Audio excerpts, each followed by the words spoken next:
Oh.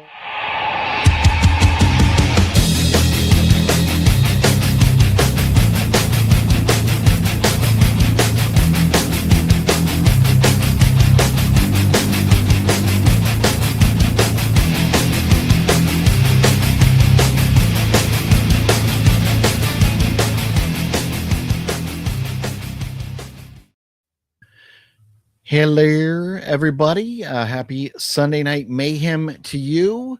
It is the end of San Diego Comic-Con week, so there's a bunch of news, and I was getting together some last-minute things to talk about, so forgive us for being 3 minutes late. But here we are.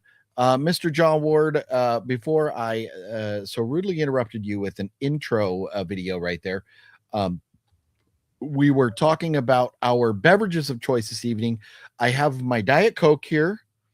I also have half a bottle of water as a backup, and the Red Bull sugar free here is what I've got. What are you sipping on this evening, sir? Water. Oh, no kafifi or no alcohol, huh? I did not make up any kafifi, and I can go grab a Coors because Fuck you. A box left of it, and it's just going to go bad. So maybe I will get up and go grab one while you do your thing. While I fix the thing that I forgot to put up back there. Fuck you, John Ward. Don't go get beer.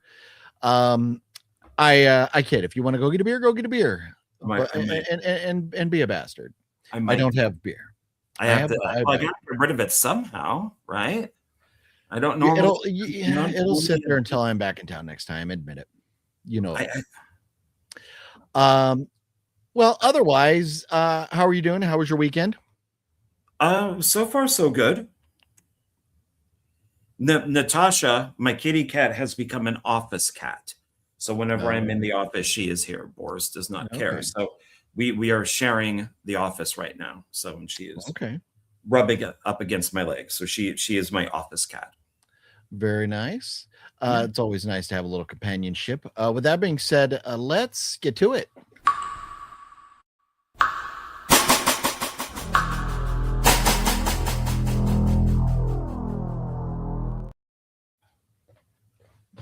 I was hoping I could do that in 9 seconds.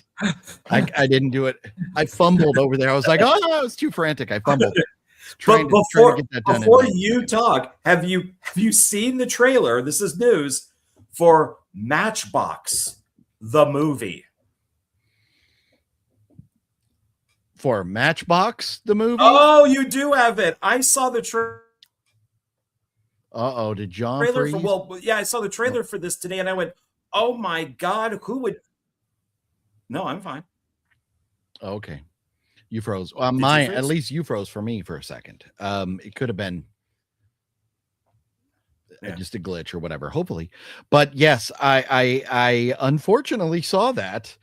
So I'm glad. Okay, so you talk about it. I'm surprised that anybody knows about this thing. So out of everything we could lead with, we're leading with the Matchbox movie coming out on Apple TV on October 9th, starring John Cena and Jessica Biel and many others. But it looks so dumb. And if you're going to do a Matchbox movie or a Hot Wheels movie, I mean, out of the little cars, what would be your choice? Matchbox was always to me like GoBots to Transformers, where the GoBots were the knockoff. Matchbox were never as good of quality. They felt cheaper. The wheels bent and stuff. So I was more of a Hot Wheels kind of guy myself. Did you have a preference? Did you ever play with cars when you were a kid? Yeah, I would say Hot Wheels. Yeah. But then they said because they were all metal. Everything was metal when I was a kid, and now it's all plastic.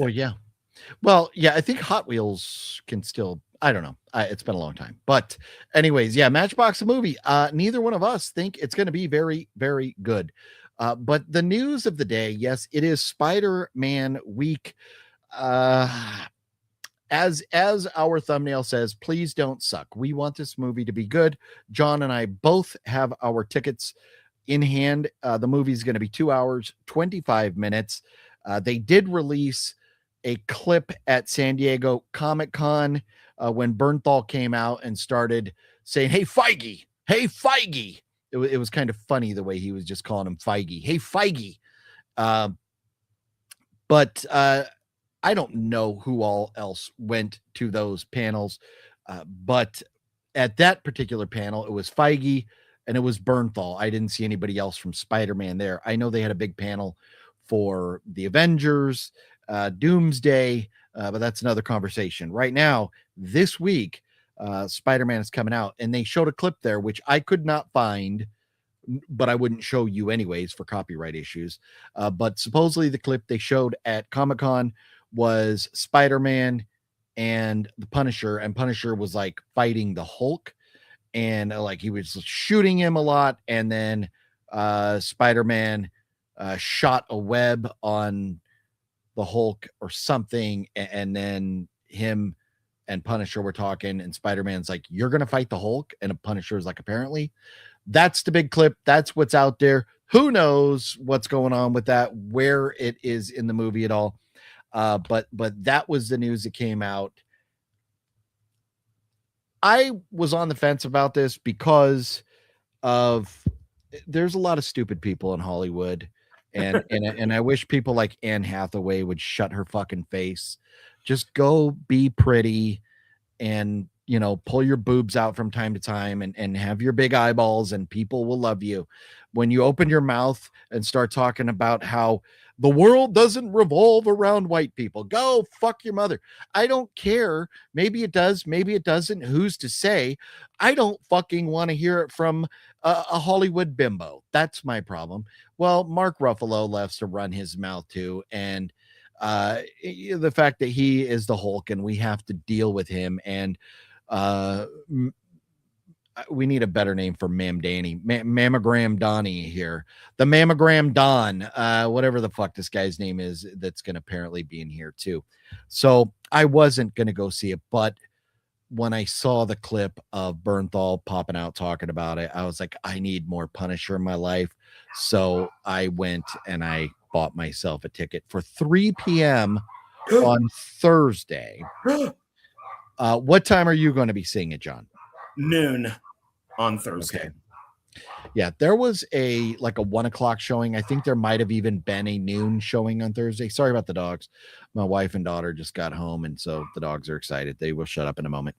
But I have things going on early. You just froze. You froze on me, just to let you know. You froze. You froze on me. I just want to give you a heads up. You guys, if you're watching, let me know if we're freezing at all, please. But okay, I didn't see it at all. But anyways, I'm gonna go at 3. You're gonna go at noon. So you got to promise me no. Well, if it starts at noon for you, your showtime is at noon. It's really not going to start till 12:30. Yeah, so the film's 2.5 hours. I will already be in the theater by the time you get out of it. So we should both look up if there are credits, scenes and credits. I always do that usually in the as I'm sitting there in the theater. I will always Google before I get up, or I just sit there until the credits are over. Well, with Spider-Man, those credits are going to be like 15 minutes long, so it's got to list. I still sit there. While making this movie. So yeah, no, the Marvel credits are always ridiculous. I want to know. I should look up, because credits used to be like 10 seconds, and then somebody came up with the brilliant idea. Let's include everybody, including the janitor, that worked on this film. And we'll say the movie is 2.5 hours or 90 minutes when it's really like an hour and 5, and because the credits alone are like 20 minutes. So it could be like that idiot Ferguson who runs a 67-minute movie and then like 17 minutes of credits for 4 people. Yeah. Because they move so you just make the names go by really slowly. Yeah. But according to Google right now, Spider-Man Brand New Day will reportedly feature one post-credit scene, but who knows until it's actually out. Marvel nowadays likes to go mid and post sometimes. So I would imagine that it or they would be for Doomsday. So leave it, Yeah, it would make sense that that's the next big one coming up, right? Yeah. Spider-Man Brand New Day. Anybody else going to see it? Let us know. And again, as always, we'll say hello to you all in just a few moments, but we'll just get through some of the newsworthy things here.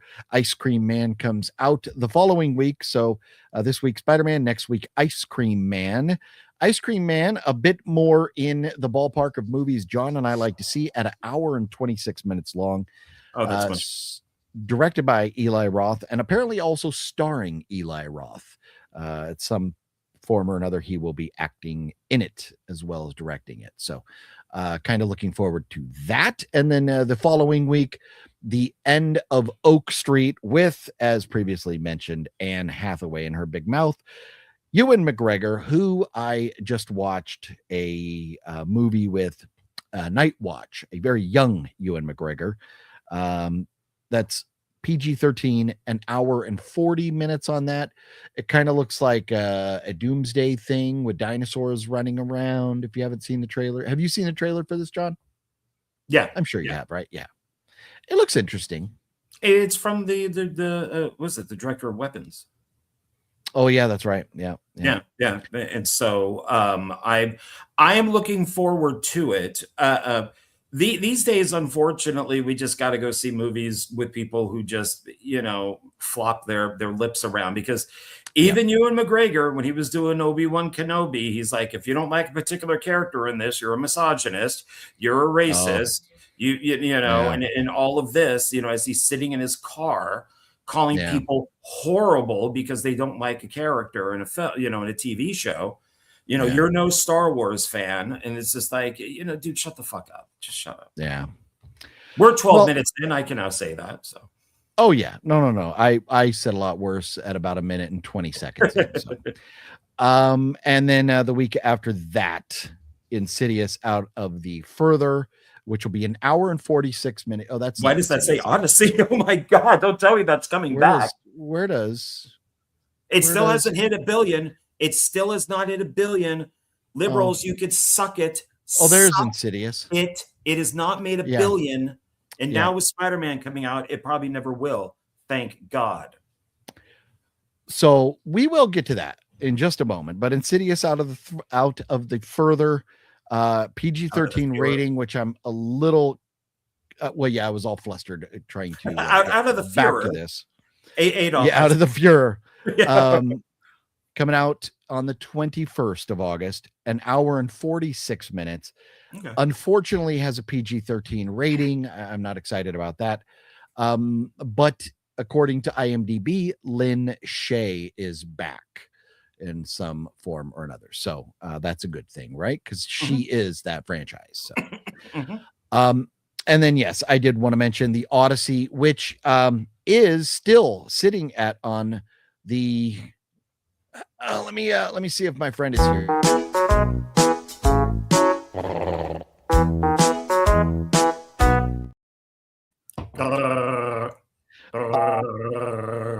The tomato folks believe that it's still a 94, and the popcorn score is a 97. So everybody that's seeing it is pretty much loving it. But there are reports out there that have shown evidence. They've shown evidence that Rotten Tomatoes has purposely inflated the numbers. We all believe Rotten Tomatoes cheats, and we just take it with a grain of salt. It's interesting to hear the scores and debate whether we believe them or not. But it very well could be inflated. But the people that I've talked to that have seen it, I have not heard anybody really bitch about it. So I don't care to see it at all. I don't think I ever will, but it's just because it's not my genre. I'll see it once it comes to streaming, and I'll let you know. I mean, everybody's saying, Black Helen of Troy, Elliot Ellen Page is they're only in the movie for like 5 minutes. It's not a big deal. Nobody's really talking about John Leguizamo and the miscasting and all the errors in it. So I guess Yeah. So Well, it's who it knows? is already the 7th highest grossing film of the year at $639 million. Seventh. Have other movies It's made money? Toy Story 5, Super Okay. Mario, Okay. Michael, Devil Wears Prada, Project Hail Mary, Pegasus 3, Odyssey, Obsession, Minions. So Pegasus yeah, it's 3? Pegasus 3, whatever the fuck that is. I have no No idea what idea that what is. that is. Okay. But it's made $656 million worldwide. Okay. All right. It must be a foreign film because it's only made 1 million in the United States and it's made 655 million internationally. Okay. So it must be maybe it's like a Indian film or something, or Indonesian or something. But anyways, yeah, number 7 on the list is the Odyssey with $639 million. And but it's only been 10 days, right? That it's been out. So it's gonna get to $1 billion. I don't doubt that. It's gonna get there. But I think their catch was they had to get to 600 million to break even. So they're kind of breathing a big sigh of relief, I think, because they've already broken even. But you know what's funny about this? So everybody complained that the source material that Christopher Nolan took from this was written by a woman, a feminist, a huge feminist, and that she took the original story, translated it, and basically kind of turned it upside down. And that's made it woke. And that's what Nolan went off of, among a few other things. But now that author who did the translation is criticizing Christopher Nolan for going, that's not my book. What do you mean? I meant this with the soldiers. You're saying this with the soldiers, but yet you're citing me. And now she's out there talking, like she's like, no, I don't like what Christopher Nolan did. Interesting. I thought the Odyssey was written like 3,000 or 4,000 years ago. So I don't know that. No, it was 3,000 years ago, but it's been translated by many people. But it has I forget the author's name, the translator, but there is one version of it that basically that's like the high schools read and everybody read and that's done by a guy. This woman only 5 years ago, something like that, 6 years ago, maybe, she did her own translation and basically made it where in the book or the original story, a witch turns the men into pigs. In her version, the witch turns the men into pigs because men are pigs. Okay. So there is definitely that feminist slant to it, but it's funny when the feminist is bashing, I guess, the male feminist. Yeah. I had not heard any of that. It's all foreign to me, but it's all Greek to you. Yeah, sure. Yeah, no, and it's stuff that it won't ever impact my life because I'm never going to watch it. This is, man, kind of disappointing in many ways. Motor City. I saw the trailer for it and I was like, oh, this looks good. The guy who plays Reacher, Alan Ritchson, going around being a badass. Okay, I'll take more of that. Like, this is almost like him being the Punisher kind of deal. It's a revenge kind of movie. It's very violent, but it's a fucking silent film. There's 3 words spoken in the first 98% of the movie, and it's "I love you." If you want to watch it, you can see who says that. Otherwise, the last 90 seconds of the movie, you get a few words spoken. It's a silent film. Now, the music they play is great. It's like this 70s, 80s soundtrack. And if you just want to go in there and sit in a cool theater, smell popcorn, and listen to 70s, 80s classic rock, go for it. But this movie has only made $1.6 million. It didn't even crack. And you have a guy like a star, the level of Alan Ritchson. and it hasn't even cracked the top 200 movies of the year. So very sad, very disappointing. I did go and I sat through it, and it's got a $30 million budget. It's made less than two on a $30 million budget. So you want to talk about bombs. There were parts of it that were okay being a silent film, but then there were parts where there's people sitting across from each other and they kind of have to like point at gesture at things. And it's like, dude, just let them say a fucking word or two. Like, this is awkward and cringy. So I unfortunately don't recommend it. It's got a 64 tomato meter, 68 popcorn meter. So it's not doing very well. It's not terrible. It's very violent, but there's no words, which is very cringy. So I would recommend a pass on it. And I believe John has not seen that yet. Have you? No, and to be honest, I have no desire to. The actor, Reacher, of course, season 4 trailer is out there, but he went off the deep end. He went on some freaking meltdown rant because he's a Biden supporter about the Epstein files, and this is about a good 5-minute rant on a recent TV show that he was on only a few days ago. I mean, he went like ballistic. And so it's like, oh, okay, now I have no desire in watching Reacher or this movie. So, maybe that had something to do with it only making $1.6 million. That's a shame. I had not heard that or seen that. I try to avoid. You do. That I unfortunately see it all. Yeah. Well, because you sit there and watch the YouTube videos all day long. So yeah, no, when I see a video that's titled something like "Reacher star has meltdown on live television," last thing I want to do is watch that. I'm going to go click on it to see what this meltdown, because I didn't know that he was on the left. I thought, oh well, what is this meltdown? I thought he was on the right with the type of movies that he makes and TV show, and nope. Yeah. Well, that's unfortunate. I will still watch Reacher because I love the show Reacher, and I love the character. But I haven't seen his rant. So everybody's entitled to their own opinion until it pisses you off, and then fuck them, right? Yep. And always remember, everybody's entitled to their own opinion, except I'm the one who's right. Yeah. Evil Dead Burn has made $63 million, still not doing great with the scores, 72 and 75 on the popcorn meter. But 63 million is pretty good. I think they said it was a $20 million budget. So they've got to be happy. And I just figure, these keep staying in the news, so I keep wanting to talk about them. Obsession, now at $458 million, still 94 on the scores. But Obsession, the sequel, is now apparently in the works.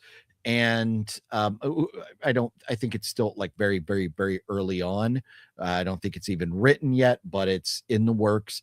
And Curry Barker is talking about it still having the sequel having another wish made. So I kind of like that. And he said it will be in that same universe. So exciting stuff there. And then Backrooms still not doing so well with scores, the same basic scores as last week. You get to a certain point, those scores aren't going to change anymore. But it's up to 389 million, and Backrooms 2 is also in the works. So exciting stuff there. I wonder, so like with Obsession, you could just take a whole different group of people that go into maybe that same store and buy one of those Make-A-Wish things, and their shit starts happening to them. What do you do with Backrooms? Because Backrooms should be in that place, right? Maybe there's another way into that backroom abyss or whatever. Well, what do you think? Where do you think they're going to go with Backroom sequel, John? I'm hoping that we get to see more like the ending of the film, which is in the shorts that are on YouTube, is that you see the people who work there, you see what they do, you see what the Backrooms was originally created for. They've done this now with a couple films like Cube, She had its regular movie, then it had its sequel, and then it did a prequel of how Q was created, why it was created. So I'm hoping it goes in that direction, because I don't want to see just a repeat. I want them to do something different.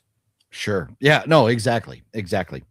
So, and also I should have mentioned, with Obsession, it is now the highest grossing non-franchised film of this millennium.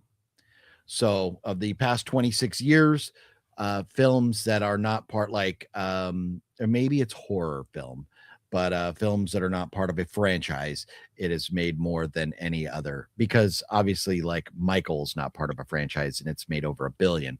So it must be horror movie that's not part of a franchise. It's the highest growing in at least the last 26 years. So, our highest grossing. So the studios don't get it. They were saying a few years ago, Godzilla -1 was the lowest budget and the highest grossing movie of that year. And people are like, well, what are you talking about? No, it's not. Other movies made this. No, it's because you're looking at the budget to what it made in the theater. So if their movie, which I think they said was only like 15 million, makes, like 60 million, it's a hit.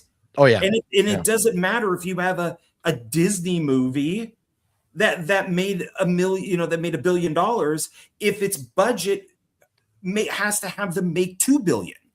So it doesn't. So that's why Obsession is so successful, is because they made it with pennies. Yeah. And they're, so when you look at what it's made, it may not look a lot like it's like other Hollywood movies, but it has. It's all budget to, what it made. Yeah. No, exactly. Exactly. Couple more little newsworthy notes, and then we will say hello to all of you. I see you all out there, and forgive us. There's just a lot of news to cover this week. There's just a lot going on. So let us get to it, and then we'll open it up and talk about bunches and bunches of stuff. Carrie, the Mike Flanagan mini, I guess, show, just TV, I guess we call it a show. The teaser is out. Have you seen the teaser for it, John? Yeah. Okay. I thought the teaser was pretty much on par with the original film. This is what I wonder. How are you going to take Carrie and turn it into 8 episodes or whatever? Because the TV movie that was 20 years ago or whatever it was a pilot for a TV show. So they've already been trying was that? It was just a pilot. It was like a in a 3-hour time slot because it was on television and with all the commercials. But that was supposed to be where the girl who saves her and Carrie leave and go to another state, and they give her a different name. And that was the idea, and that she's now. I don't know what they were going to do with it. I did watch the trailer for this. Can we please stop doing Carrie? Can we please? It's never been as good as De Palma. Nobody's done it. Oh yeah, it's not going to. Yeah. And Carrie is fat. She is short. She has shitty hair. She is filled with oil. Like she has pimples everywhere. She is disgusting. She's a combination of 2 girls that Stephen King went to high school with. Can't we just get an ugly girl to play her? Why do we always have to have good-looking girls, where these chicks who are torturing her would probably be friends with her because she's good-looking? And of course, if you realize, oh shit, this chick can move a chair, we need to get her on our side. Like, none of this makes sense to me, that they just can't do it right. And Sissy Spacek, I don't think is ugly. But she's the closest to the book. And I know you're not a book guy, but still, Carrie is too good looking for people to torture her. She's too, look at her. She looks Gen Z. She's too thin. She just looks like a person. This is my question. And this is what I'm wondering. what point or at what age do we pick up in this show? Because she does not look like a high school senior or even a junior. She looks like an 8th grader or a 9th grader. Well, maybe So that's I'm wondering, is the show earlier on? Because I didn't look at her. I didn't look at her and go, oh, she's ugly or not. I went and looked at her and said, she's a little kid. And I thought that was kind of interesting. Yeah, she's very young. They do show the tampon scene, which will never be as good as De Palma's. They show the high school burning down. Also, none of these have done the ending of the book. And the ending of the book is like Jaws, like the ending of Jaws. And Jaws, the shark just dies. Yeah. It's racing towards Brody, and Quint is hanging off of it like Moby Dick. And all of a sudden, it just stops and just dies. And he looks in the water and he just sees, because it died of exhaustion. And that's in the book. That's what happens to Carrie, is she blows up the entire town. She's walking in a field and just dies. So let's take a step back from this and ask the question. The people that are going to be watching this, what percentage of them do you think will even know that this was ever a book or even ever had a movie? Every Stephen King fan. Okay, which is probably going to be 20% of the viewers. This audience is going to be, going to be made for younger kids, or, targeted at a younger crowd.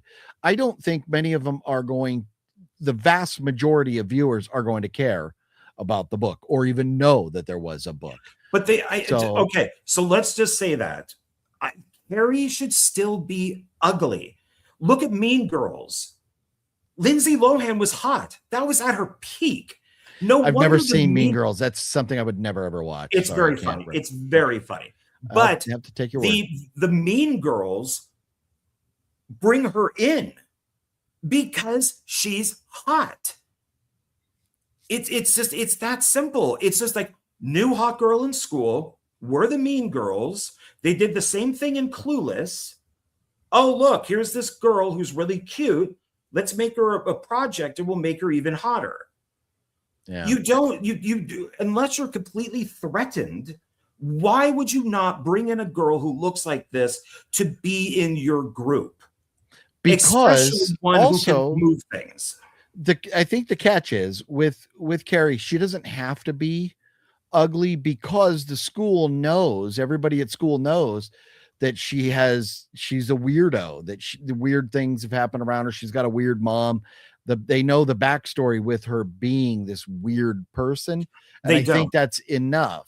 They don't they learn this at some point? And then maybe I need to rewatch Carrie.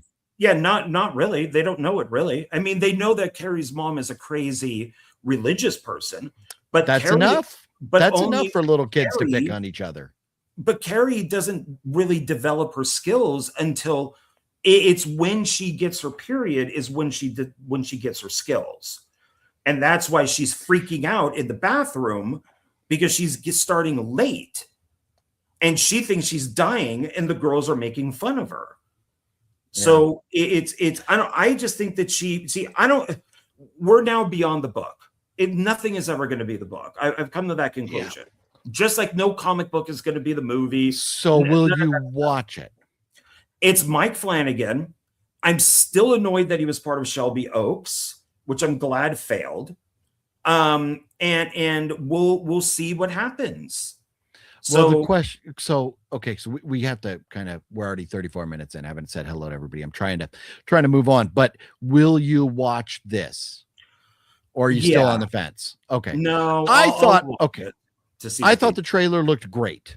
I am very excited for it. It looks like Mike Flanagan. It's not super bright, flashy colors or anything. It's kind of a dark, grim kind of color palette for it. I thought it was shot. What I seen in the trailer was shot beautifully, and I am very much looking forward to it. I do have about 10 other news articles, but before those, let us say hello to everybody.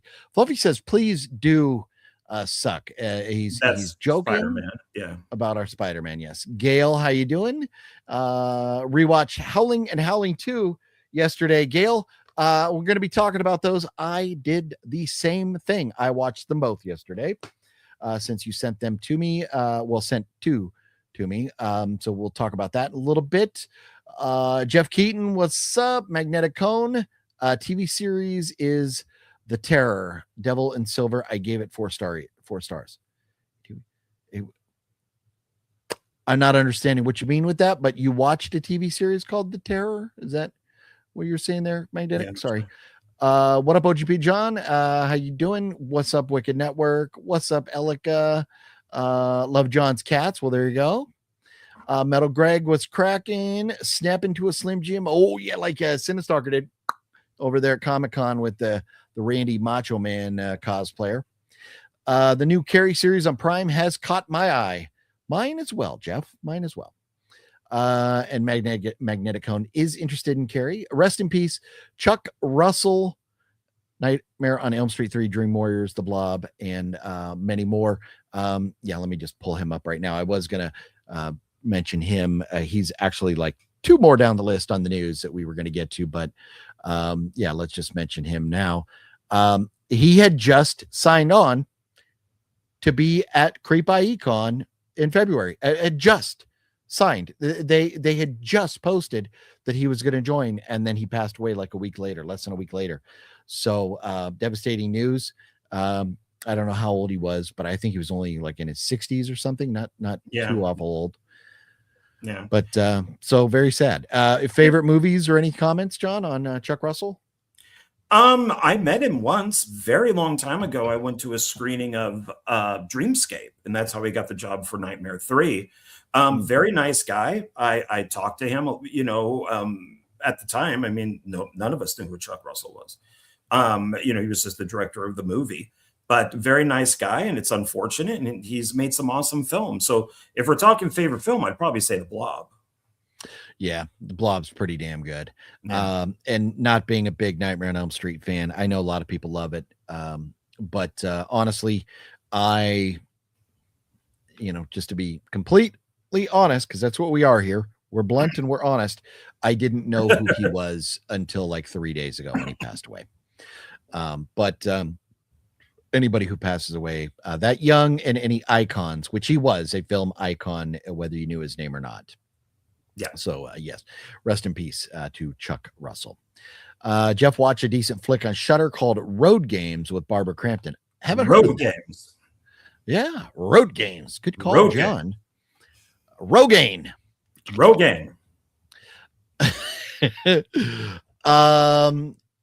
I did. What did I start watching on? People had been mentioning the John Lithgow movie, The Rule of Jenny Penn, I think it's called. And have you ever seen that yet, John? No, first time I heard about it was from you. Okay, so viewers have been mentioning it for a while. I turned it off after like 40 minutes because it wasn't like a horror movie to me. It's John Lithgow plays a crazy guy who walks around with a puppet on his hand like Mr. Hat. And except he doesn't go, hello, say hello to Mr. Hat. He beats people with this puppet, and he goes into their rooms. It's a senior citizen facility, and he's a bully is what he is. He goes and he bullies other people. Maybe it gets worse, but 40 minutes in, he was just a bully, and I was over it, so I turned it off. I love Lithgow. Oh, and the other, the main actor in it is Barbosa from Pirates of the Caribbean, who's a great actor. I forget his real name right now. But great cast. Jeffrey Rush. I think you're right. Yes, Jeffrey Rush. Yeah. Yes. So, and he's great in it, but just wasn't doing anything for me. I got bored. But anyways, because of Jeff's comment, I did notice that it said Shudder at the beginning of that. So another Shudder film.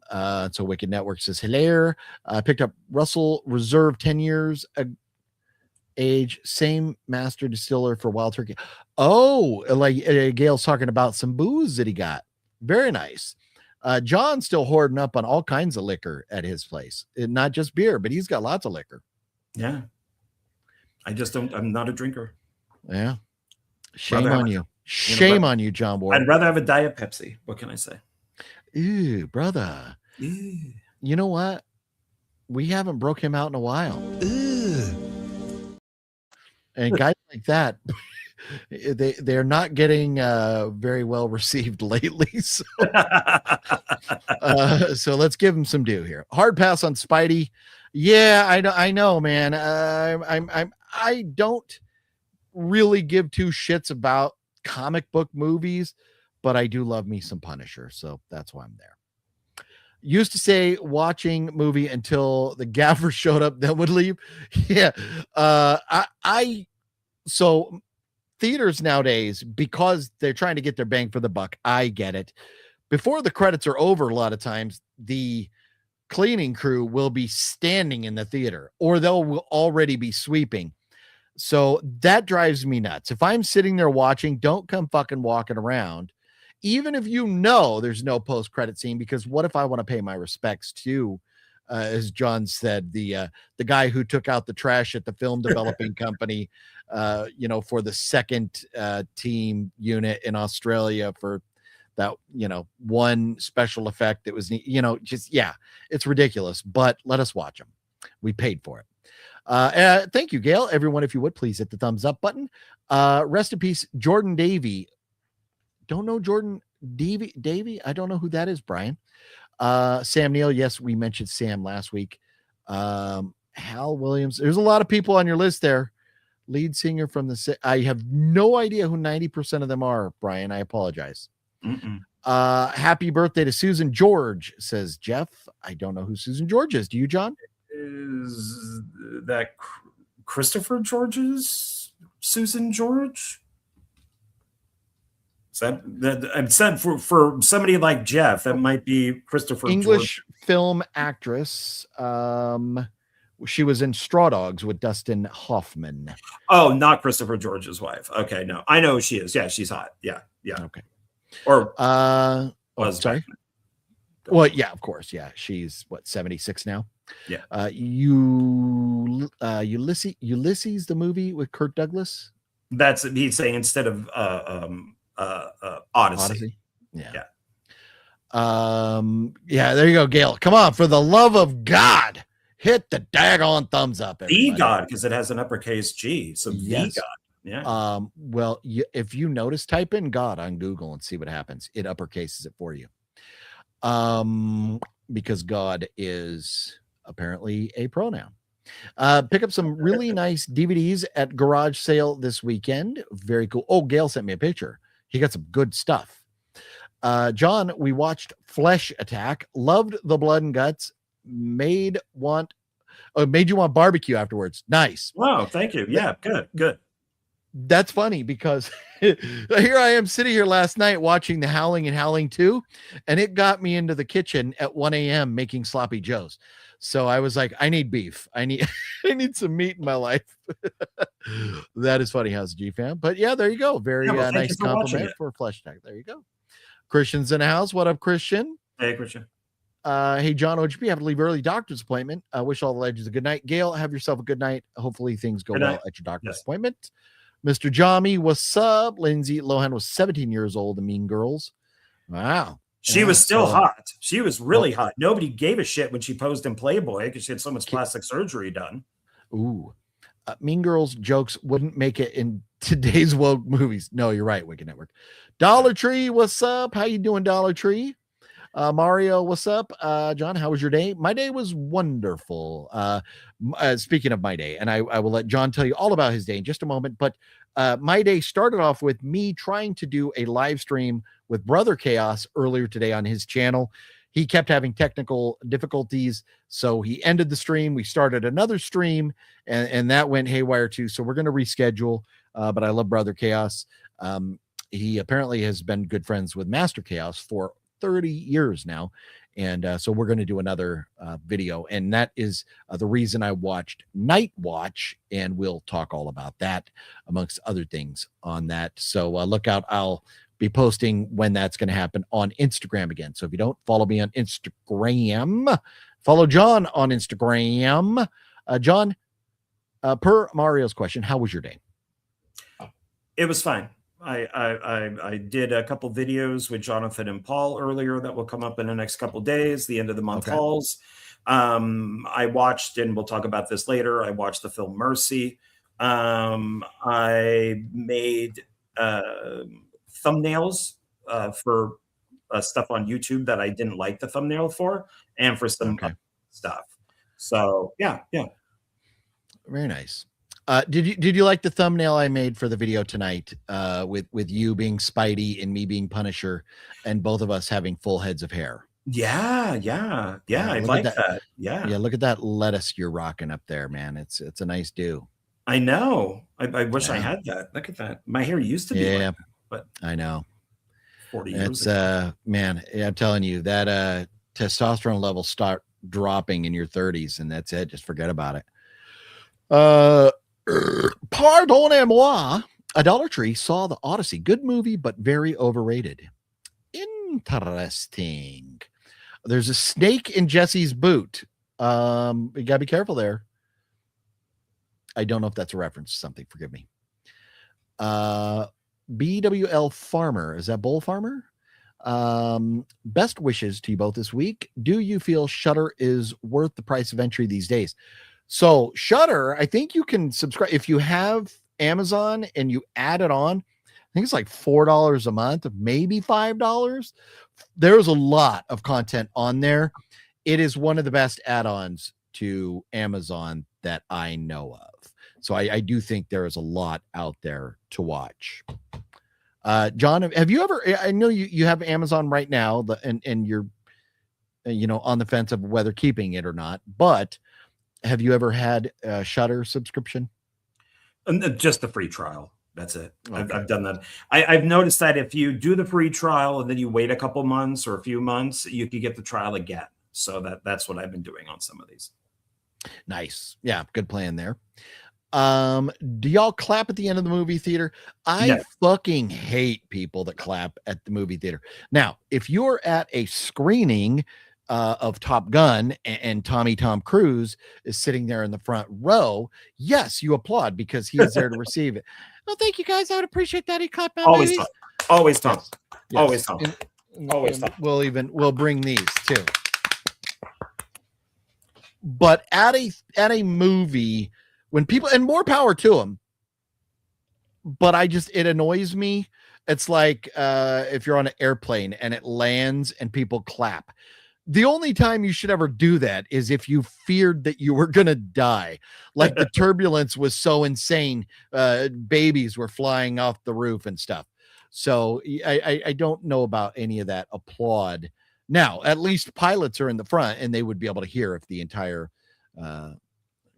passenger load were clapping. But do you think that when they hear that, like if the flight is smooth? No, you know what they're doing? Clapping. They're going, "Fuck you," is what they're doing. Think we were going to crash, Yeah. What the hell? No, exactly. I know. That's exactly what they're doing. They're going, "What the fuck? Fuck off." Sean, happy Sunday to you all. Dollar Tree says, "John, there's a snake in your pants." Yeah, it's about 10 inches. Oh, get the fuck out of here. That's not counting the balls. Oh, Jesus Christ. Will you guys watch the Odyssey? HC says, I have no intention of I will. Yeah. To be completely honest, I like Lord of the Rings, and I know it's a little different. I don't like Lord of the Rings. I've never seen Game of Thrones. Well, I take that back. I watched about the first 7 minutes of Game of Thrones before I turned it off. I don't care for fantasy or that type of film. So it's nothing for me in it at all. Now, if it was non-fiction, like The Passion of the Christ, I would, watch that. But stories that are poems that we were subjected to in school many, many years ago, I'm good. I'm good personally. So I don't think I'll ever watch it. There's a lot of movies that I have just kind of been like, and I've never watched. One of them, Gail, sorry if you're catching a replay or not, Gail, The Abyss. I did watch The Abyss. What the fuck happened to James Cameron, man? I think he lost it after like Terminator or something, right?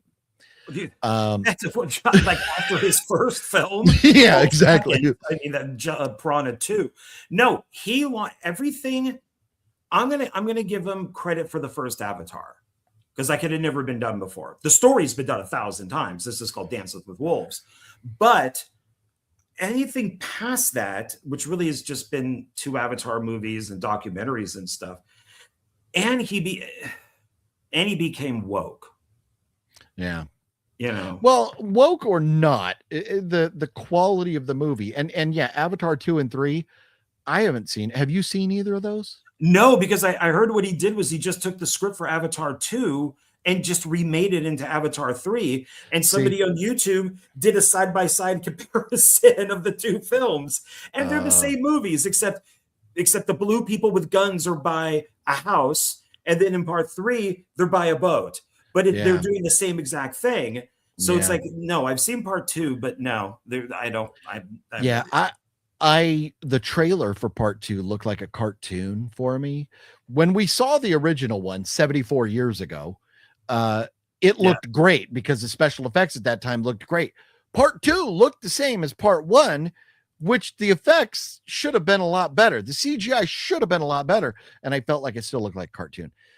I just did not care. I've no desire to see either of those. And I kid about James Cameron. The Abyss was a fine movie. It was just unbelievably predictable. Every single element of that film, you knew what was going to happen. So I don't know. It didn't impress me. I was falling asleep. I had to take a couple breaks and walk around. 10 soft. There you go. Is it 10 soft, John, or are you 10? And now is it with one of those little things that you could buy that stretches out your manhood to get you to 10, or is it just a flaccid 10, or is it a firm 10, John? Where are we at? House of G Fam wants to know. He put a question mark. I didn't. Well, that's flaccid. It goes to 13. Okay. But it's like John Holmes 13 minus the AIDS.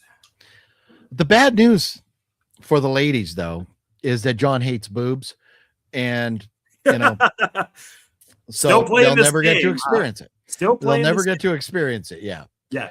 Even though Sydney Sweeney's like my second favorite right now. Yeah. But that 10-inch will never go see Sydney Sweeney because you hate her boobs. Mr. Bones. Odyssey. Yeah, Mr. Bones, have you seen Odyssey yet? I saw the collection second one. I liked it. Oh, nice. Collector, great films.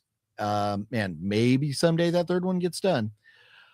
James Cameron directed a Billie Eilish concert film. Yes. So oh yeah, that's right. I'm so with Avatar 2, that Way of the Water, he said that he removed a lot of the guns in the film. So it's like if there was 100% guns, he removed like 40% of the guns from it. And then, of course, remember, he's also the producer and one of the writers of Terminator Dark Fate, which is the wokest of all the Terminator films. They even killed John Connor in the first 3 minutes of the movie. So we got to get the toxic male out of there. And then, of course, bring in the girl boss, who then becomes the new leader. So I haven't seen it, so I guess I'll pass. Yeah. On the thumb, John looks happy to be Spidey. I love Spidey. He is very happy to be Spidey. Yeah. And I love me some Punisher, even though when I made that thumbnail, I'm telling you, I spent a lot of time trying to get some of these images right. I wonder if I can share this. Let's see. Share a window. So where'd it go? There we go. So there was John, a different one trying to be Spidey. Look at and me. these are AIs. And so there was like a Punisher. And and when that one didn't work so well, I did not look very happy. I looked like I had not had my morning coffee yet right there. So what do you say? How do you do this? You put the picture in, and then what? You just have a picture of yourself? Yeah, well, I have software that swaps out the faces and stuff. But how do you tell it to give you like an angry face, or do you make that angry face and then put it into it? Well, so you and I have taken a lot of pictures that I have to choose from. So I don't want a happy Spidey face. I don't want to be smiling on the Punisher. So yeah, I kind of wanted one of my grumpier faces. There's one of my more serious faces. I didn't feel it really looked like me though so much. So I didn't go with that one.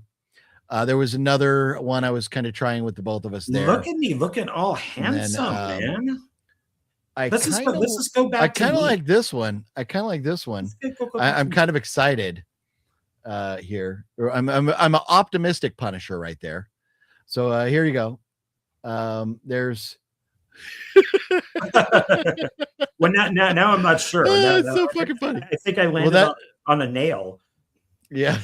Yeah. Oh, yeah. You do. It may be kind of like I'm smiling because it fucking hurts. I just stepped on my 13-inch penis. It hurts so bad. Right on the head. And so here another Punisher. Here I am. Well, see that one's not too bad. Yeah.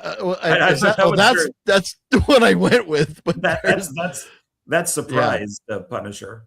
Yeah. So no, I need to start using different programs because I was using Grok to assist with stuff, but Grok has changed and now it won't really let you edit pictures very well. It sends you to their thing where they want you to pay like $30 a month.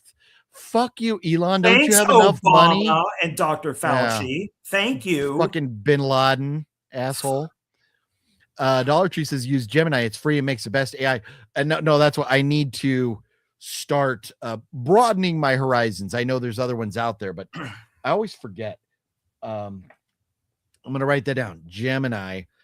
So I remember to go look for it tonight. But I'm a Virgo. Can I still use Gemini? Hot.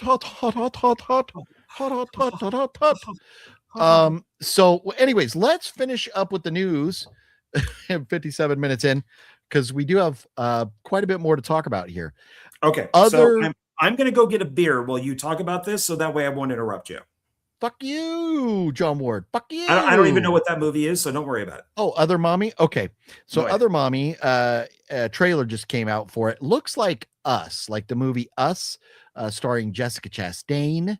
That will be coming out sometime in the near future, but I'm not that impressed with it. It really is like Us, where you have a mom and then another same looking mom that's an evil mom, kind of like they did in Us. So that's coming out soon. Ebenezer, this trailer just dropped over Comic-Con weekend, and Johnny Depp showed up at San Diego Comic-Con in costume, and this is exciting because it's directed by Ty West. I love Ty West, one of my favorite trilogies with X and Maxine and stuff. So also stars Ian McKellen and Daisy Ridley. Good thing we're mentioning Daisy Ridley before John gets back and loses his shit. But the trailer for Ebenezer looks good. I am very excited for that. Going to be coming out later this year. And John really needs to get his ass back because there's a couple other things. He's got to be taking a piss. There's no way. His refrigerator is like 12 feet from his chair, and the fact he's still not back. Maybe we'll want to look at funny pictures of John while he's gone. Let's look at funny pictures of John. We'll take this down. Since he's taking his time to get back, we'll look at funny pictures. He didn't go get a beer. He went potty his old man bladder is like talking to him or something. Let's see if I can find some funny pictures of John to pull up and get it up here before he gets back.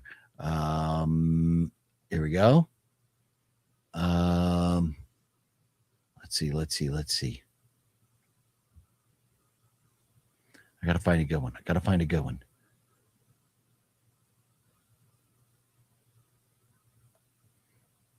Okay. Well, maybe we'll just go with this one right here for now, and we'll just put it up so when he sits back down,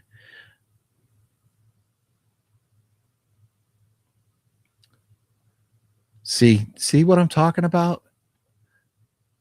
Hang on. Here he comes. Fucking take your goddamn time, John Ward. All fucking night. We got all night for you to fuck around over here. Nobody fucking cares. Take your fucking sweet time. See what I was saying? I don't know about this fucking guy right here. Wait a minute. Antonis, thank you for the $4.99 super chat there. Appreciate that, Antonis. You absolutely rock. Oh, I love your thumbnail, your Phantasm thumbnail there, Antonis. Very, very nice of you to do that. I think I did. Did I get it right? And I missed some other comments here. Larry, the Batman fan, coming through with the $10 super chat. Thank you so much, Larry. You rock. I was putting up a picture of you because I couldn't go on with the news because you have to respond to some of this stuff. Oh, I'm sorry. So I was putting up a picture of you to make you believe that we were talking about you. And whether we were or not, you'll never know. Have you seen the Ebenezer trailer? I think it sucks. It looks so bad.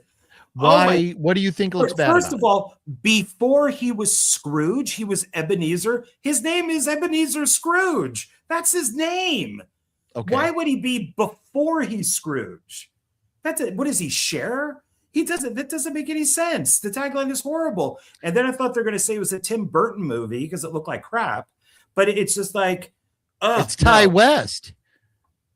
Oh my God, are you serious? Yeah, I thought it looked fucking great. I am so excited for God, this. I thought it looked horrible. So the plot is this is after he goes through his night of seeing Christmas past, present, and future. This is how he's dealing with things, and it's showing that it didn't do shit. He's still a scumbag. So I thought the trailer looks great, and I am very excited for this. So bah humbug, John Ward. I mean, we'll see. Say it. My God, Larry the Batman fan and I actually agree on something. Ryan Gosling was cast as some fucking comic book guy called Ghost Rider. This guy leaves me a voicemail. Who the fuck is Ghost Rider? I don't give a shit. What is that dipshit's name that Robert Downey Jr. is playing in the movie? I don't know any of these people. Fuck them and fuck, sorry, Larry. No, I didn't say fuck them. I said I don't give a fuck about them. How do you not? There's a very big difference between fuck them and I don't give a fuck about them. No, Ghost Rider. And so once you mentioned that Nicolas Cage played Ghost Rider, I was like, oh, I remember that movie. I had no idea that was Marvel, but I just thought we're digging a little too deep. You have 75 fucking characters that are going to appear in this Avengers movie. Shouldn't you make movies about them or some more of them than digging deep on some fucking guy? No, because they're rebooting it. I don't think they called it a reboot exactly. So basically, they're going to re-release Endgame with new footage to make it match into Doomsday. Doomsday will then lead into Secret Wars. Secret Wars then leads into, because of Doomsday, will go into Battle World. Battle World will then introduce a whole bunch of other characters, Ghost Rider being one of them. Everybody else that you pretty much know is going to be dead. They're killing them all. This is so fucking ridiculous. The best thing I saw that came out of Comic-Con this weekend was from the Spaceballs panel. Did you see the Spaceballs panel? No. Where they trolled Marvel?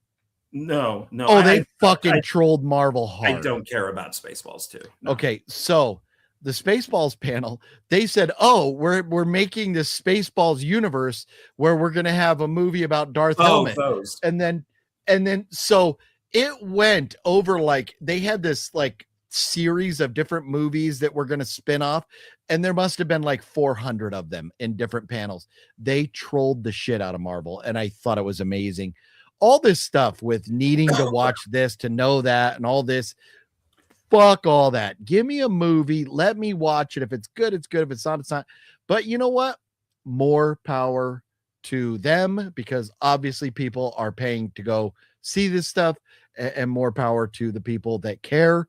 But I don't. I really don't. I really don't. So next time, before you leave a rant, you might want to check it out.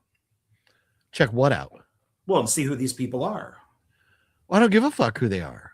I was ranting to you because of my frustration that I'm having to hear about these fucking people. Why are they creating a new? We need a fucking Punisher movie way more than we need a Ghost fucking Rider movie. And every Punisher movie that came out bombed. So they're not going to make a Punisher movie. That's because they were shitbag actors, aside from Tommy. No, they're all not bad. Tommy Jane, they subjected to fucking John Travolta. Alan Richson, who you love, this douche, at San Diego Comic-Con, came out and said that he is not in talks to be Batman, which everybody apparently supposedly wants him to be Batman, but he says he is in talks to play another DC character, but he did not allude to who that may be. Because James Gunn is gone. He's gone. This whole universe is gone. After Man of Tomorrow, his contract is up, and with the people that are taking over from Paramount, he's gone. Here's a question. They weren't even, DC wasn't even at Comic-Con. What is Man of Tomorrow? Superman. Oh, was that the newest Superman? That's going to be that's no, didn't come out. It comes out in like 2 years or next year or something like that. But no, they didn't do anything because everything is bombing. Lanterns is going to do horribly. James Gunn is gone. He's out of there.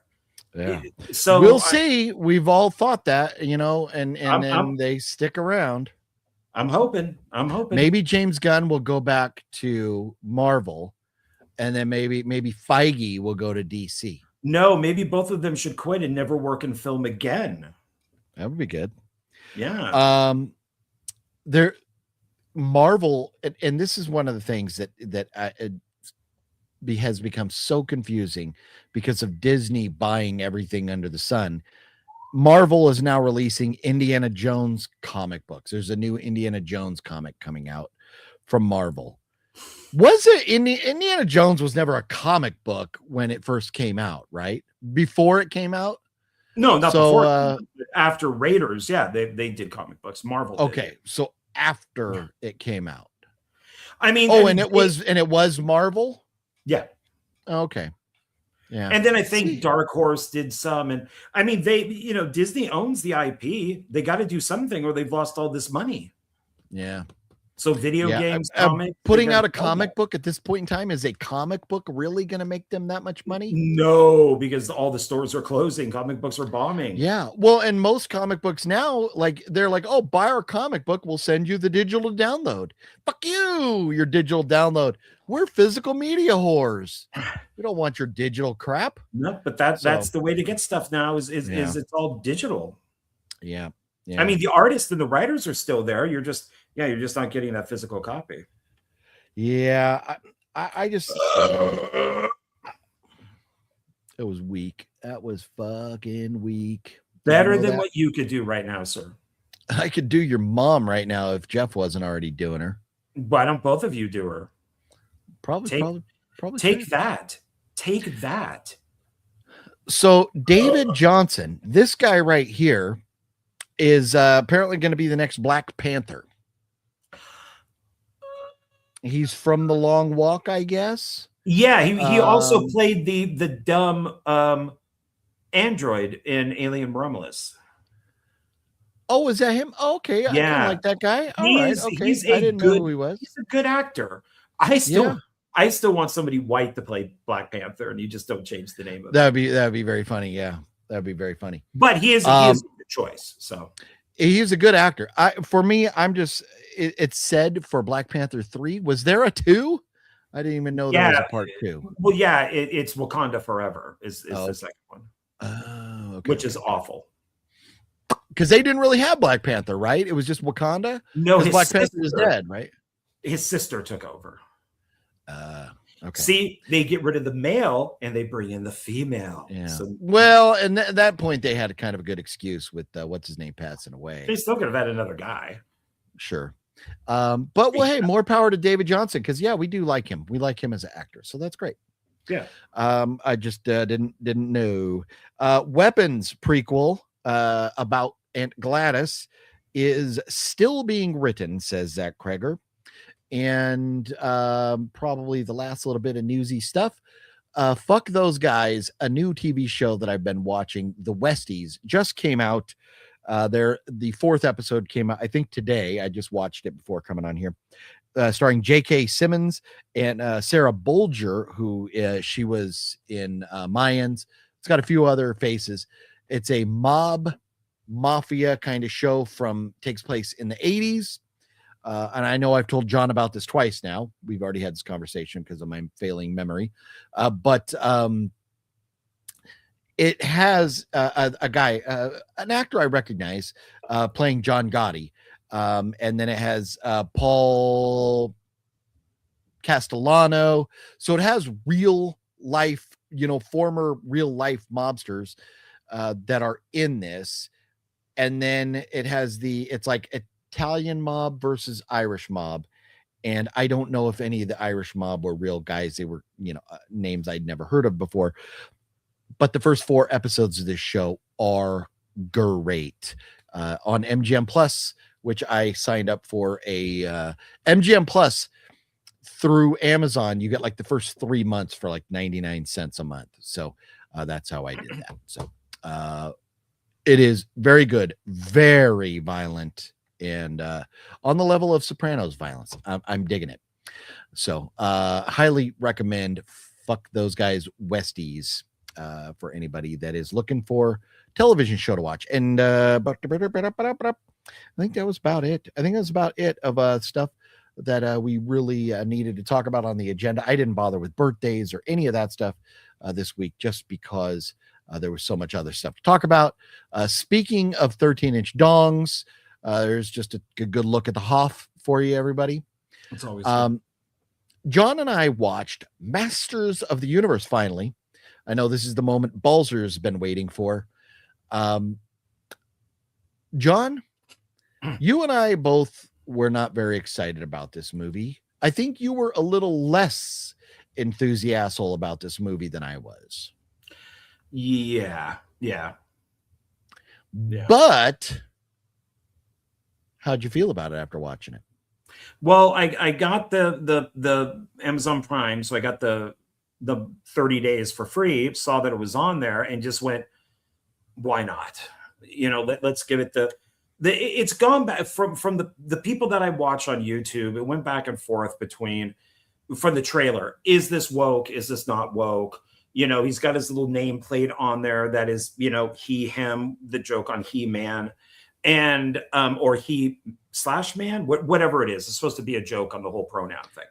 And everybody's like, oh, fuck, this movie's woke. It's absolutely woke. And then we hear that Tila, that she is constantly belittling the men around her. And like, I don't want to watch this. I don't want to see it. But I watched it and I liked it. I don't think it's woke at all. And you even made this comment that it could be making fun of woke. Yeah. Which I think it is. He's in this boring office. The women around him have all the different colored hair. The HR boss is this annoying black woman who has no idea how to register emotions or feelings, and she works in HR. She was kind of funny though. The character was funny. And I'm guessing somebody probably had these experiences, and that's why they were written in there. Everybody's, if you've ever worked in an office, you've worked with that type of person. Yeah, it reminded me a lot of like Office Space and stuff like that. But the humor that was in it, he's looking up swords because he's trying to find the big sword, and people are scared of him, because he's looking up violent things at work. And I enjoyed it. I thought it was pretty good. And I almost want to watch it again, just going into it knowing that I liked it instead of going into it thinking that I would hate it. Yeah. So I recommend it. I do. So I did not watch this originally for a much different reason than John. Oh. And that was just that I am just not been a Masters of the Universe fan. I just wasn't as a kid. And when it came out, I told myself I was going to go to the theater and I was going to watch it for Balzer's sake, because Balzer wanted me to hear my thoughts on it. And then I saw that it was over 2 hours long, and I went, I don't think I can sit through 2 hours of Masters of the Universe in a theater. And that is why I did not go watch it. Watching it at home, being able to pause it, go get a drink, go to the bathroom, come back and everything. I laughed my ass off at this. I thought so much of it was very funny, and I didn't think there was any element of woke to it. I didn't think that was a factor at all. And the teaser we get at the end with, I don't think it's a spoiler anymore because everybody should have seen it by now. You can watch it for free now. The She-Ra thing there at the end, I would love to see a sequel for this. It was very funny. But what's funny is them introducing She-Ra. She-Ra destroyed He-Man. Where? Just like anything. In the cartoon? And the toys and everything is just like the Force's female. Anytime you take a male-driven product and try to introduce females to it, it destroys it. And that's what happened. Oh, I thought you meant like she beat him up or something in the show. No. In the documentary, these are all the guys who worked on Masters of He-Man, Masters of the Universe cartoon. They said everything was going great, but the studio wanted a female audience to connect to it, and they're like, okay, we'll do a female He-Man, and they introduced She-Ra, and it destroyed it. Okay. And the toys weren't selling anymore. And eventually, she got her own show and stuff, but eventually it went off the air. So I find it funny that they introduce her, but they do. This film is very flash forward in 1980. There's even a Queen song in it that I thought was hilarious. The ending of it is very similar to the Dolph Lundgren Masters of the Universe with Skeletor at the end. I think the director and the chick who plays Teela, they both said in interviews, oh yeah, Skeletor he's the toxic masculinity. He shows all the evil men out there. I didn't get that at all. What the fuck are you talking about? I wouldn't even, people like that, if they're wrong, why do we even worry about these are people working on the film? Yeah. Like, why would you put that out there? Okay, it's because they're idiots. They're Hollywood people. Yeah, most Hollywood people are idiots. I think Jared Leto was the best thing in this film. Skeletor was hilarious. Skeletor was pretty funny. He was very when he wasn't getting the response from his mob around him, and he's kind of like, I'm done. And when I'm done, that like he wanted them to laugh or whatever. He's very Dr. Evil, I thought, in this, where he would crack a joke and be like, come on, everybody, throw me a bone. And then they would all start, oh, that's right. Then they would start laughing. I had a little bit of an issue with Adam, He-Man, at the beginning. And then I remembered in the comic, oh, yeah, he's a wussy. He's got the pink shirt on, just like Adam wears. And Prince Adam is a wussy. He's a mama's boy.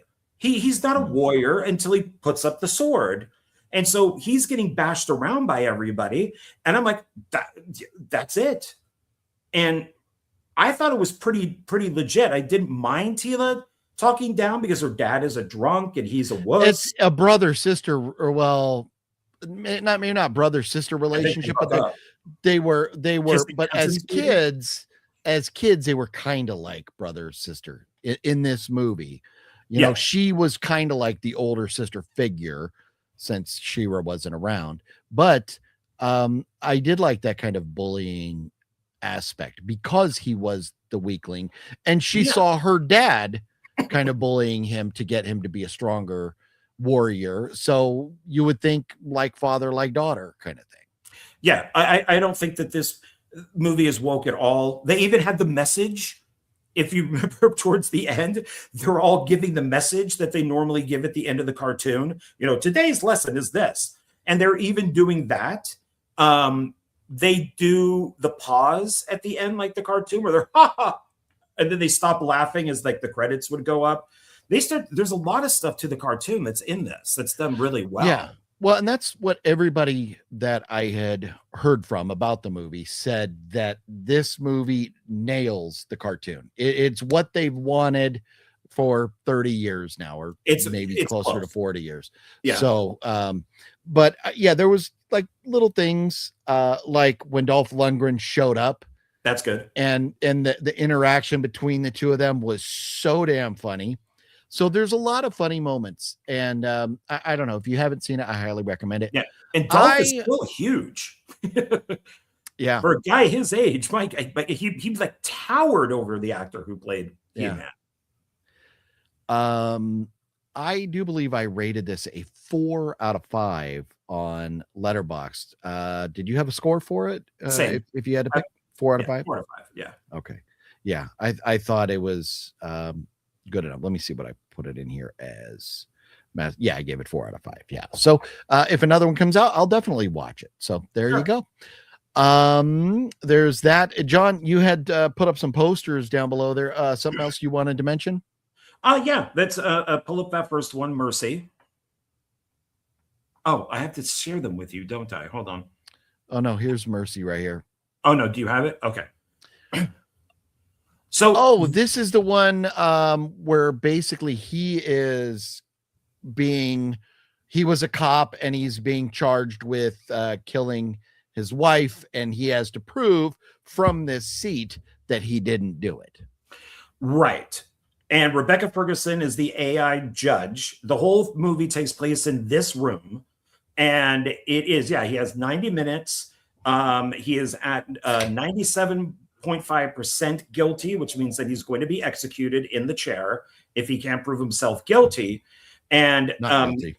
He has all of not guilty. And he has all the internet stuff at his disposal. So cameras, cell phones, computers, all that stuff is at his disposal. And he has to, and of course, I mean, he didn't do it. You know that, but spoiler alert. Well, all these things, they never do it, but it's finding out who did do it, how he gets to there. This movie bombed beyond belief. It bombed bad. I enjoyed it. I think it'd be a good double feature with Minority Report. What's that? It's so funny, the movies you like versus the movies you don't like. This movie was fucking trash. It had potential, but it was so... Yes, I watched this like 2 or 3 months ago. It was so fucking... Or maybe even longer. Wow. It's interesting. It's like Minority Report. Oh, all right, here, let me hop on my little hover fucking crap to fly around LA. The police hover motorcycle was not very good. Just the premise that we're gonna put people in this chair and have AI determine if they're guilty or not. Not fucking like 5 years from now into the future, or whenever they said this took place. This is no, it's not gonna happen. There's just so many things with it that were just that takes place in the future has never happened. I mean, look at all the movies from the 70s that say, they're from, in the future of 1983, and 1983 doesn't look like anything like that. We can't even get AI cars to not crash into each other right now. We're not going to have a judge rule and execute somebody because it's science fiction. It's dystopian. Okay, and I get that, but to me, I just thought that was a pretty silly Soylent premise. Green happens in the future, and we're not eating people. So Yeah. it's No, it's a dystopian warning because it's AI. That's the thing. The movie yeah, is it's an against AI. anti-AI film. Yeah. Yeah. Even the judge whose AI realizes that she is wrong. So Yeah. I enjoyed it. I thought it was interesting. I thought it was clever. Pratt cannot act his way out of a bag. I mean, God, he is an awful actor. He is so horrible. God, When is he you're stuck in a chair the whole movie like he was, it's not really fair though. okay? Let's say this was the 70s and Clint Eastwood was in there. He would have acted the shit out of that chair. Probably Paul would have done it Newman would better. have acted the shit out of that chair. But yeah, they're different. Chris Pratt is a comedic actor. He's not known for like a fistful of dollars. He's not, or And whatever. then don't He's make these not Dirty movies, Harry. dude. He has not Yeah. acted good in one movie, in my opinion. Yeah. Not one. I stopped watching Parks and Recreation because of him. I know you talked, but then there's so many funny outtakes of it. I don't have a problem with him. Is he the best actor? I wouldn't say yes or no, but I know you're not a fan of his, which makes it that much more interesting that you like this movie. I think when he was trying to just be quiet, he was bad, but when he was getting a little mad, he was better. I think a different actor would have been much better in this. I mean, friggin', throw Matt Damon in there. I mean, but or the Ben Affleck would have been better. only thing this movie had going for it was Chris Pratt and Rebecca Ferguson's names. Otherwise, nobody would have ever gone to see this. And nobody which did. They did. They didn't anyways, but no, it was, but I thought it was clever. I like, oh my God, filmed for IMAX. Oh shit. God, that was a waste of money. But yeah. I enjoyed it. I liked it. Is it perfect? No. Is it kind of dumb? Yeah. But I enjoyed it. I liked it. So you just don't like it because it's LA. Well, no, I don't like LA. You're right. But no, it's the same reason I won't watch. I didn't know going into this that it was going to be him in a chair the entire time. And I watched this with my brother out in Texas. So we were looking for something to watch. It was on. That's why we watched it. But if I would have known it was an Ice Cube, what was the movie Ice Cube did where he sat there, the War of the Worlds or whatever? Oh, if I would have known it was like a one seat, see, you and I had this conversation, and I know you kind of are interested in those movies where I am not. I don't want to see the one guy in one chair the whole time. I would only watch War of the Worlds because it is now considered to be worse than The Room. So as like the worst movie ever made. So I would see it just for that, but I still haven't, and I don't really have an ultimate desire. So I have not said hello to any comments or acknowledge any comments in quite a while. So I'm going to do that now. Let's get caught up a little bit. Magneticone, superhero fatigue. I agree with you. Want to see dark and gritty hero stuff. That's why I like the Punisher so much. And if I've missed anybody's comments, I apologize. OGP and Jeff can tag team. That's what's up. My mom. Mom. Thank you. I heard John's mom was over in Wakanda with true 13 inchers. Well, I'm glad it ain't me. You just got called. They just called you out on bullshit, John, on your 13 incher. Well, hey, I've been in jail, and I can tell you black guys do have 13 inches. So. And this is a PG program, so John's not allowed to just hang on while I whip this out. That was my Blazing Saddles reference right there. Is that the whole name? LOF those guys, the Westies. No, Mr. Bones, the name of the show is just the Westies. It's just the Westies. But it's great. 4 episodes in, and it is phenomenal. Don't mind TV shows as long as there's not too risque or demonic. This is not, and this is New York. This is your neck of the woods, Larry. Jammin' Music Man, what's cracking, Jammin'? Thanks for dropping in on BC's show earlier. He had technical difficulties, but we did see Jammin' Music Man over there. Let's see here. HC, John, would you consider interviewing David Sterling? I have. Again, would you need to do it again? Would you want to do it again? I think I've interviewed him maybe twice for one filmmaker. I don't know. David has ghosted me. I have not been in David's life for, I don't know, almost 2 years. I don't know why.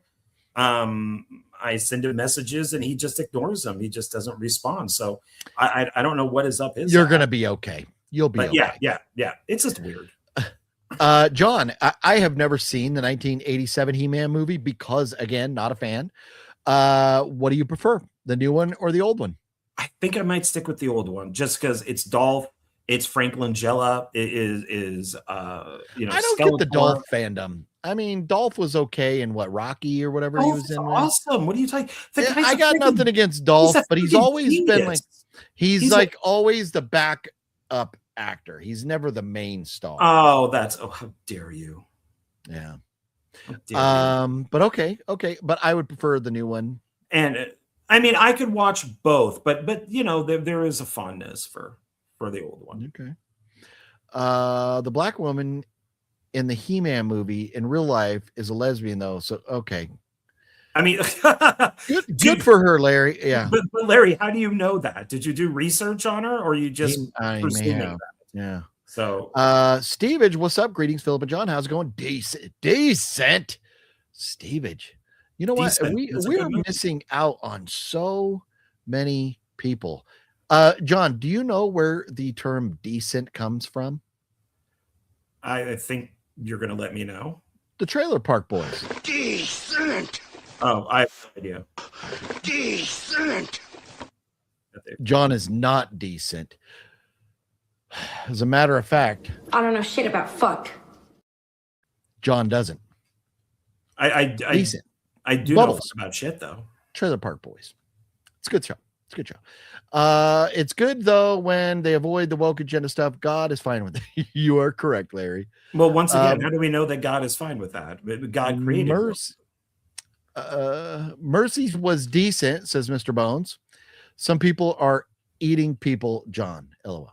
Some people are eating people. They are not. There is that one island that the natives are on that really don't see civilization. This is a real thing. And a woke guy went over to give them food, and he went to shore. They fucking ate him. They killed him and ate him. People said, "Do not go to this island. They will eat you." Yeah. And there's still some tribes that are not up to speed. They missed an update or whatever. They're still living in the Stone Age. This goes along with my cannibals like Green Holocaust or Cannibal Holocaust and all those. If you're white, stop going to these places to help people. They will only eat you. Stop it. Don't go there. Why would you go and try to help somebody who's just going to eat you? It doesn't make sense. It looks like Stevage doesn't maybe doesn't agree, or just thought your comment was funny about Clint Eastwood acting the hell out of that chair. I think it is a great comment, and so thank you. I don't like LA either. I would rather live in Greece. Oh, Greece. I've never been, but Greece is gorgeous in the pictures and stuff. And come on, it's got to be better than LA. Fucking, it's got to be better than the Odyssey. Yeah. Man, LA is pretty rough. Let's see here. Showdown in Little Tokyo. I don't know what you're talking about there, House of G fam, but good stuff, right? Oh, okay. Brandon Lee, great film. Very good film. So what's this all about here, John? Oh, I know what this is about. Look at that poster. Isn't that one of the worst posters That's you've dog ever shit. seen? Who directed this? David Sterling or Dustin Ferguson or? No. So Fred Olin Ray produced it. Christopher Olin Ray directed it. His son, Michael Sue, was the cinematographer on this, who I have worked with several times. And Jared Cohen, I think I said, he also worked on this, who you know. This is a remake of the original Night of the Living Dead. I don't know how they got away with this. I hunted and hunted and hunted and hunted for this film. Could not find it. Finally found it on YouTube in German, but luckily it had English subtitles. So I was able to, and then of course, foreign languages, there were just certain words that are just all the same. So I was able to watch it like that. And instead of doing a gender swap, they do a relative swap. So Vivica A. Fox is Ben's sister. Ben, the black guy who is in the house. Oh. And he's at the beginning of the movie in a cafe with her. He gets killed by the zombies, so she replaces him. Why she's wearing Ben's clothes, I have no idea. It was a horrible wardrobe decision, unless she's just supposed to look more like Ben, I guess. But this is this bad? I must own it. I have to find a physical copy of this to add to my collection of zombie films. This is, I mean, it is amazing of how bad this is. Any idea when this came out?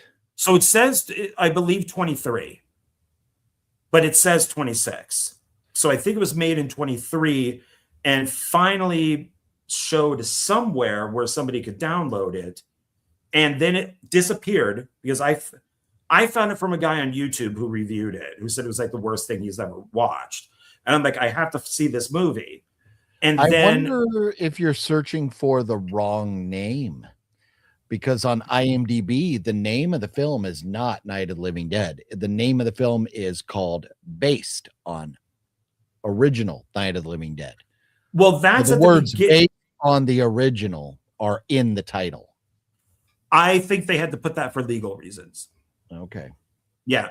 Because when Night of the Living Dead pops up, this weird kind of jiggly font comes up that says based on the original film, and that's on top. And then at the end, when the title comes up, it's on the bottom of it. And it looks like they added it later. But I know that there's a lot of problems now, even though Night of the Living Dead, the original, is technically, public domain. Criterion makes a big issue with this. But it's pretty amazing. Yeah, so there's Ben. That's the guy who plays Ben. And if you've ever read the comic book for the prequel to Night of the Living Dead, it does start at the cafe with Ben, like he talks about in the original movie. That's Barbara. A better poster, this horrible poster. Yeah. Okay. Foreign poster. What? That's the mom, the little girl who dies in the cellar. Her? Yeah. Oh, okay. What? Oh no, was Clint Howard in this too? No. Oh, he just showed up at the premiere. Maybe. Yeah, I don't think so. Yeah. What the fuck happened to Dee Wallace's career that she went from this to that dog and all the other things that she's been in to this Night of the Living Dog shit right here? Wow. I don't know. People just stopped hiring her, I guess. And now, because she was only in the beginning and somebody bites her and she turns into a zombie. So the girl running through the woods, Robert Carradine, poor Robert, this is his last movie. Really? From what the guy on YouTube said. And let's take a look. Wait, a lot of people like to say that, oh, that was their last movie or whatever, but no, Cowboy Killer, Desert Fiends, he was in Cool Duder's movie. Oh god. And it looks like he has 3 other movies coming out. So he was in who knows, because they all say 26. To Hell also Cool Duder's movie? Yeah. So yeah. So he's in 2 of Cool Duder's movies. Man, what the fuck happened to his career? Nothing against Sean C. Phillips, but come on now. This guy was fucking Revenge of the Nerds. This guy was a legend. No wonder he killed him. Oh my Jesus, I'm an asshole. Wow. Poor guy. We got to see him. John, you could have went, but we got to see him in a panel at Days of the Dead out there in Vegas. It was a great panel. Aside from this bimbo at Days of the Dead convention, I don't know who this fucking broad is at the Days of the Dead convention that hosts these panels, but she believes that she is big fucking shit. And when the cast was all taking a group picture together, the broad that hosted the panel went and stood with them. And everybody in the audience is like, can you get the fuck out of there? We want to take a picture of them, not your goofy. Her hair looks like she electrocuted herself and fucking fro. on a white girl. It's weird, but we were like, get the fuck out of there. But it was a great panel they had there, and Robert Carradine was there, and he seemed like he was doing well, but obviously not, which is very sad. Yes. Rant over. There you go. Yes. How about that? And then I got one more pick down here that's very short.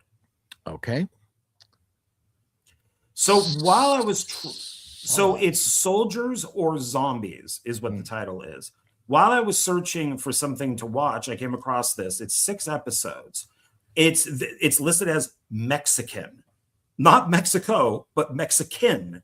And so I'm guessing it's shot in Mexico. A lot of it is subtitles. There is English in it too, but it's a zombie show that's shot in Mexico about drug dealer and his guys and soldiers that are turned into zombies, and they fight. I got through about half of the first episode. I was really liking it, but I was falling asleep.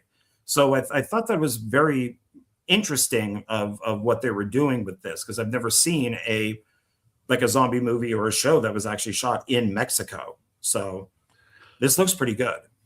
Was it in Espanol or in English? Both. So if it's like the guy there is the drug dealer, so when he's in prison, everything is in Spanish with English subtitles.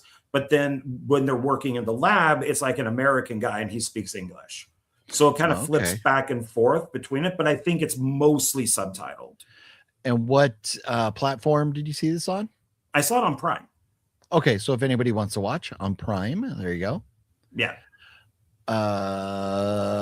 John, where do you find these movies? There you go. Magnetico, answer your question. Found them on Prime. Yeah. This one. Where did you find that? So YouTube, Night of the Living Dead, that was it. No date, no nothing. And you would just have to look for, I think it's like one of these 2 chicks that's on there. The effects aren't bad. Like the zombies look pretty good. A lot of CGI blood, unfortunately. But yeah, you just type in Night of the Living Dead or even like Night of the Living Dead 2026, and I think something will pop up. Okay. I found it by accident, really.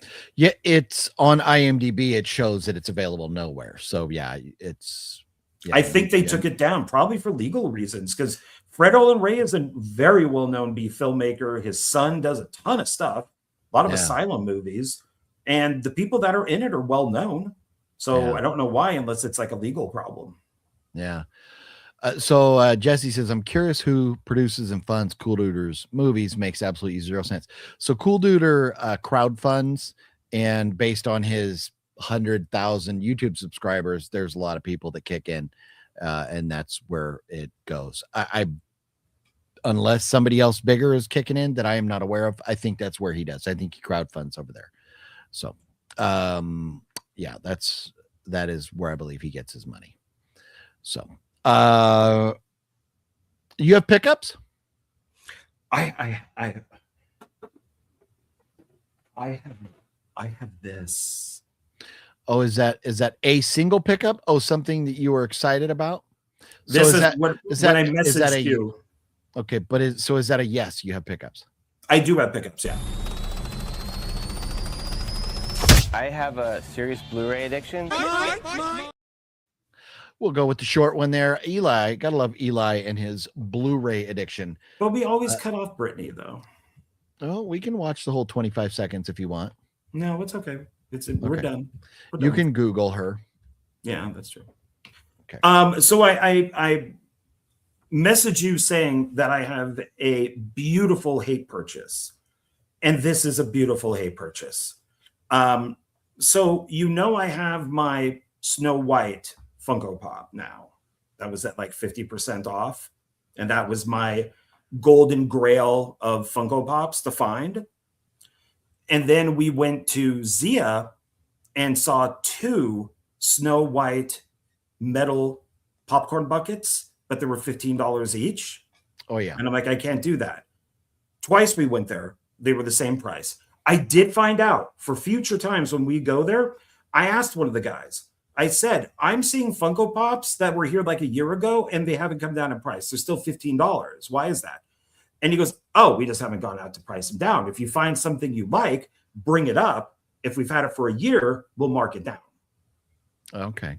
So if you find something there that's like $20, maybe they'll price it down if it's older.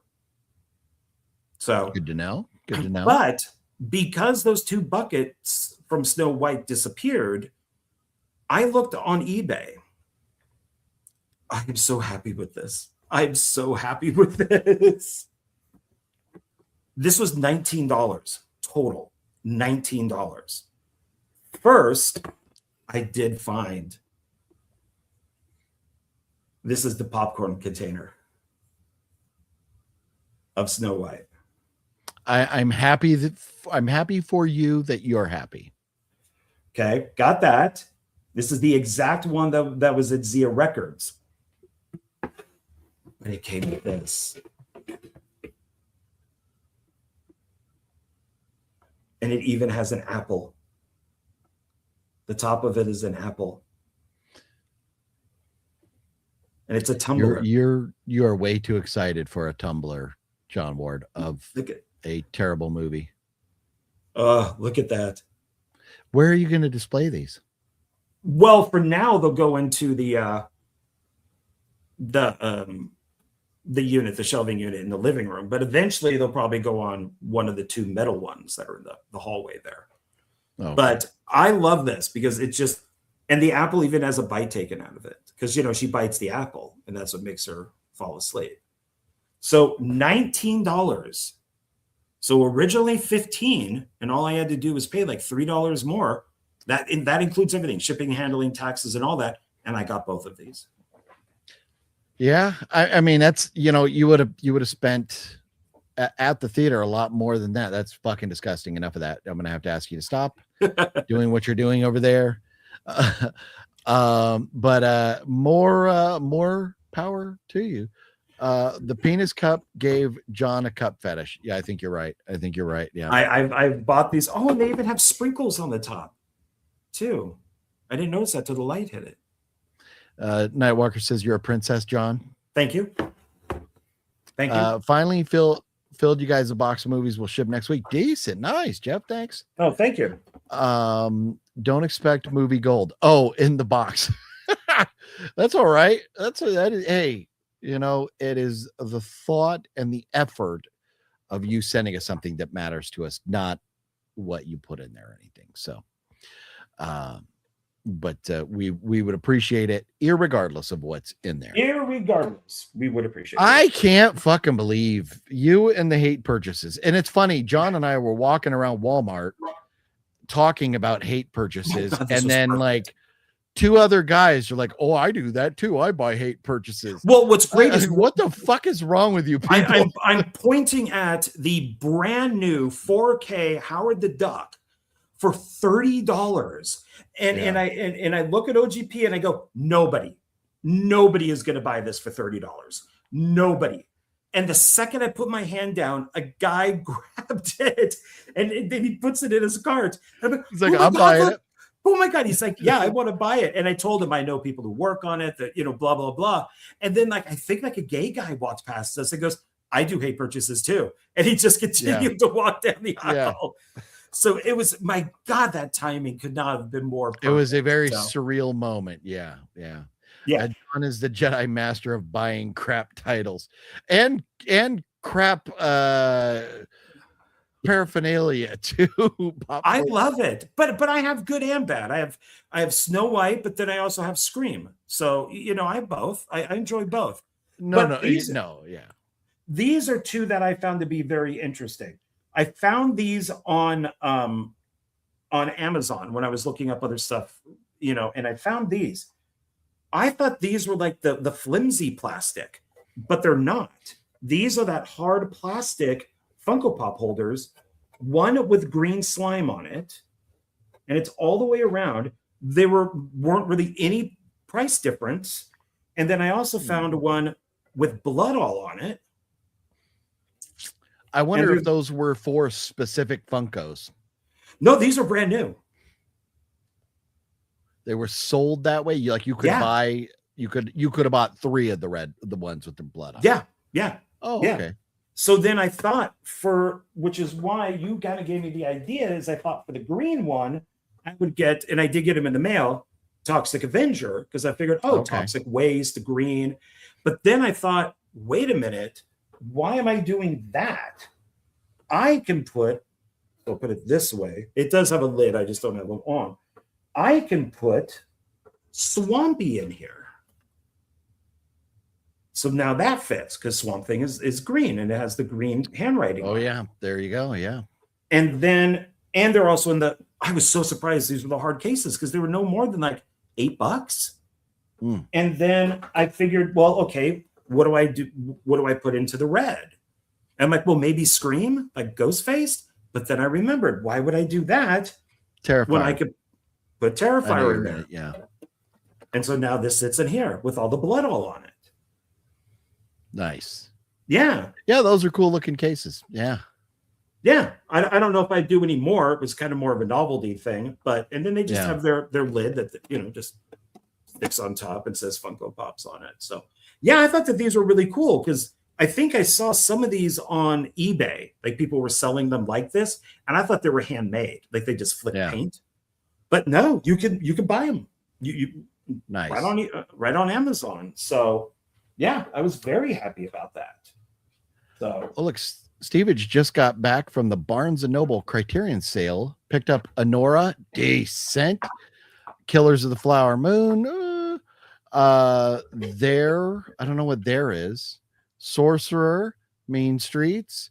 Did you guys pick up anything? I have not been to a sale. I already own Anora. And I already own Mean Streets. Sorcerer is great if it's the one with Roy Scheider. I have that on Blu-ray, but not Criterion. Sure, I think that's what the Criterion is. Yeah. Yeah, no, great pickups there. Yeah. Thief. Okay, Thief. So not there. Michael Mann's Thief. Yeah, with James Caan. Yeah, that's a great movie. Okay. It's the precursor to Heat. Like if he didn't make Thief, Heat would not exist. Nice. Yeah. Nice. Yeah, great pickup, Steve. I haven't been to any sales or anything. The last sale I took part in was the Vinegar Syndrome, which I am a fucking retard. Because in the Vinegar Syndrome sale, I bought this. And John was like, you bought Night Beast? And I bought Night Beast. I already fucking own Night Beast. From Vinegar? Not Vinegar. It was just a Blu-ray. It might have been a Vinegar Blu-ray, but it was no, it wasn't because it was in a Blu-ray case. I don't know who put it out. Oh, so get rid of I already the old had one. it. Yeah. No, something else to sell to Zia Records. But I paid for that twice. It was okay. Happens. It was okay. I know it does. And that's the sad thing is I even have pictures and everything's in alphabetical order. But I didn't talk about. I wanted to mention as we went through yours. I did watch The Abyss because Gail sent me that, and then Gail sent me The Howling 2. Oh yeah, let's talk about those. I rewatched The Howling, so I would be ready to go into The Howling 2. And the original Howling, it's not the best movie of all time, but it's a very good movie. One thing that cracks me up about it is when the guy is sitting there turning into a werewolf, and is it Dee Wallace is just standing there watching him. And he's turning and turning, and she's just standing there. It's like, wouldn't you freak out and scream and run away? But it's like this long, drawn out scene, so you could really see the effects and everything. And she's just standing there watching. But otherwise, it's a great story. And I liked how at the end it was like, well, we have to prove this to everybody. So they go on the news and all that, and they end it. I thought they ended it good, and they should have left it alone. Should have never, ever, ever, ever, ever made any sequels. But unfortunately, they did. And after about 10 minutes into this, I realized, maybe not even that long, I was like, oh shit. The Howling 2 is what we watched on Voyage to the Bottom of the Barrel, because it was like, I think, consensus amongst the Voyagers that this is like one of the worst movies of all time. And it's pretty fucking bad. I do like the band. I wish it was a real band, but they're not a real band. I think it's funny how we have to have like sexy S&M sex werewolf scenes and stuff, hairy nipples and all. There are some funny moments, and I did like this a lot better after watching it now than I did when I watched it for the Voyage to the Bottom of the Barrel, because after seeing it right after this, because of my questioning John about the legitimate connection, is that yes, Karen White is killed at the end of the first one because she goes on her news channel and she gets herself shot so she could prove that she's a werewolf to everybody, that they exist. And then half the people don't believe her anyways. Well, in this one, you find out that apparently silver bullets don't really kill them. And I do like in here how it's, well, they don't have to be. Oh no. Is it in part two? One of them they talk about. No, I think it's part two, where he's like, the whole stuff with them coming out on full moons is nonsense because they're shapeshifters. They come out whenever they want. Doesn't have to have a full moon. Was that Vincent? Was that Vincent Price? No, it's not. It's Christopher Lee. Christopher Lee, who's saying this in his speech. But yeah, because in the first one, they didn't have to wait till full moons. And I like that because they are shapeshifters. And like in the other movie that Gail sent me, Wolf, which I also watched, so it was like a werewolf theme this week. In Wolf, he changes every single night. Jack Nicholson's character. It's like every single night he's turning into the werewolf. So I do like that we went against the grain. We didn't have to be a full moon. We couldn't kill him with a silver bullet. The different things with it. But I liked it better. It's still a trash movie. Instead of giving us the half a star that I originally gave it, I think I give it like a 1.5, maybe 2 stars now. But did we need this? What a significant drop off from the original to this. Like, what the fuck happened to go this far south? I don't know, but 5 years later, a lot of things could have happened. So I know John loves all of the Howling sequels. So go ahead and tell me how much you disagree with what I had to say there about these. I think as a regular person, you're probably right. The films did make enough money to where they made like 9 or 10 movies. Yeah. So it's, and there are 3 books. Unfortunately, the book 2 and 3 have nothing to do with the movies. Did the books come out before or after the first movie? Before the very first movie. Yeah. Okay. Any books? I mean, at least the first one came out. I don't know if 2 and 3 came out. They might have come out when they were making the movies. I don't know, but I know the first one did. Yeah. Okay. Because it was competing movie wise with American Werewolf in London. Rick Baker was supposed to do The Howling, but he had already committed to American Werewolf in London because it got delayed. So then he recommended Rob Bottin to do the effects for The Howling. So I think The Howling, it's written by John Sayles, who's great. It's directed by Joe Dante, who is great. It's got a great cast in it for, Slim Pickens and everything is in it. And part 2 is so horribly bad. Did you get to the end with Sybil Danning just taking her shirt off over and over over again, where she ran out of the theater crying? I think it has some brilliant stuff in it because it's bad. And the band is Babel. That's I think it's Stephen Pearson, but he's a real musician, so he wrote the song. But Babel was only created for the film. I think that's I googled it because I liked the song so much. I was like, oh, is this a real band? And then they're like, no, that the guy who did the score wrote the music for it. Yeah, and that whole song, that whole scene is ripping off the beginning of The Hunger with Bauhaus singing Bela Lugosi's Dead, and they're at the club. So I think it's brilliant in its badness. I think it's just because a lot of people like part 3, but I find part 3 to be kind of boring. And then it gets back on track with part 4, which is actually closer to the book. It's a remake, unofficially a remake. Yeah, so. To me, the fact that there is a book, or that anybody would compare this, like, or especially these sequels to a book, is hysterical.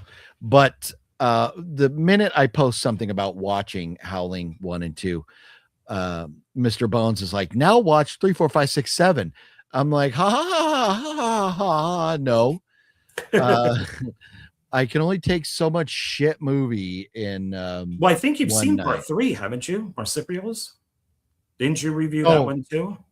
The one that's in Australia? Maybe, I don't remember, but I was thinking it was part 3 we watched on Voyage to the Bottom of the Barrel when it was actually part 2. So I may not have seen part 3. I don't know, but I got it if I ever feel like torturing myself.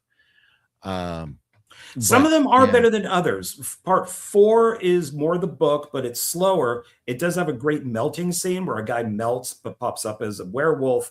And then 5, there's like Howling the Freaks, which is pretty good. That takes place at a circus. There's Rebirth that takes place at a castle. Some of them are actually not bad, but some of them are bad. Yeah.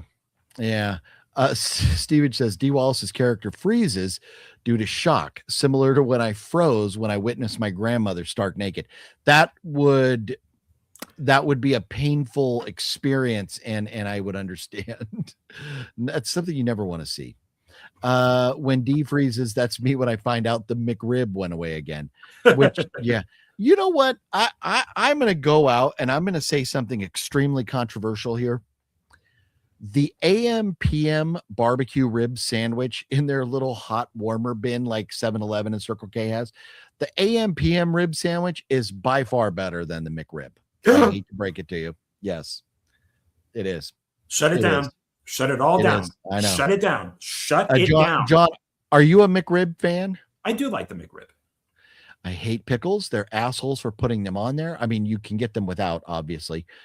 But have you ever had an AM PM barbecue rib sandwich? No, I'm going to say no. It's the same premise. It's like fake looking ribs. It's like meat that was probably liquid at one point, and and they squirt it all into the little tray to make that shape.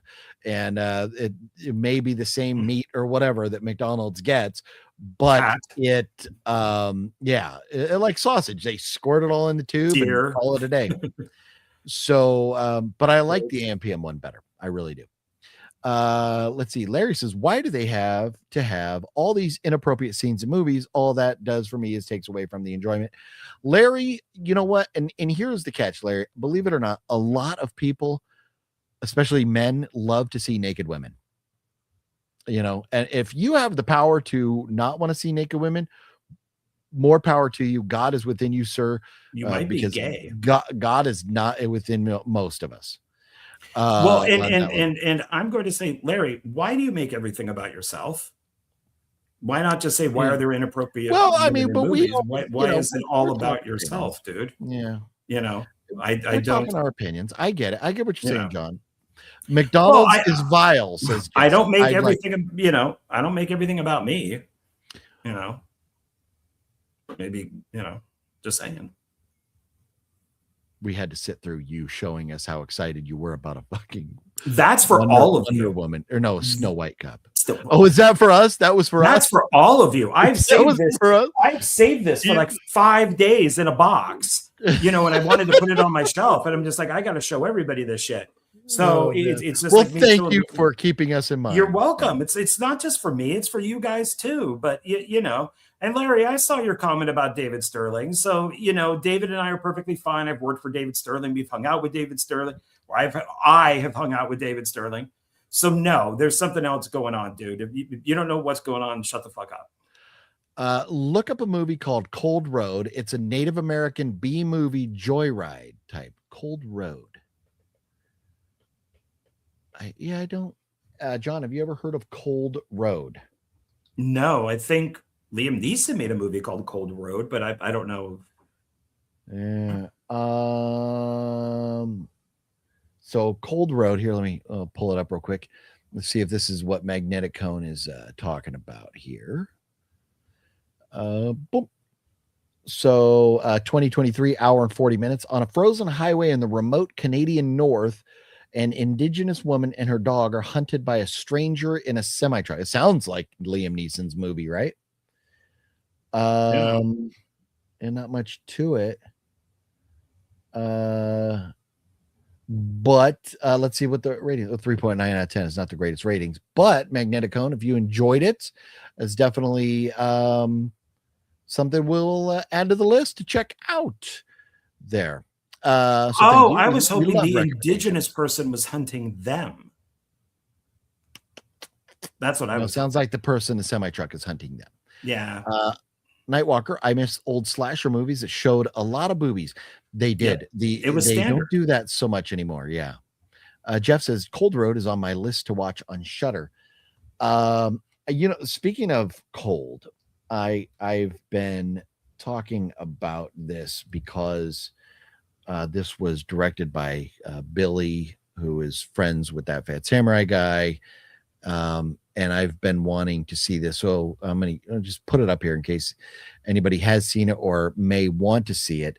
But that is this Bone Cold from 2022, hour and 49 minutes. And it is directed by Billy Hansen. It says, psychological thriller. An experienced Black Ops sniper attempts a nightmarish escape after a failed mission, tracked by enemy soldiers hell-bent on revenge and hunted by something sinister and monstrous, hungry and determined. So I started watching it on Tubi, and the commercials were outrageous. So I was looking for it at Zia, which I did not see it there, but maybe I'll try it on. Well, I don't have any of these. I would have to download them. Pluto, Plex, awesome. But anyways, I started watching it and I was enjoying it, but the commercials were obscene. So I just couldn't finish it. But if anybody wants to check that out and support a indie filmmaker who's on the come up, Bone Cold. I haven't finished it yet though, but I started and I thought it was pretty good so far. That's how my penis feels during the winter. Bone Cold. Yeah. Well, it's because you hate boobies so much. I do. Speaking of boobies you hate, Americana. I think I watched this past week and I don't remember. Did I talk about this last week? Show do you recall, John?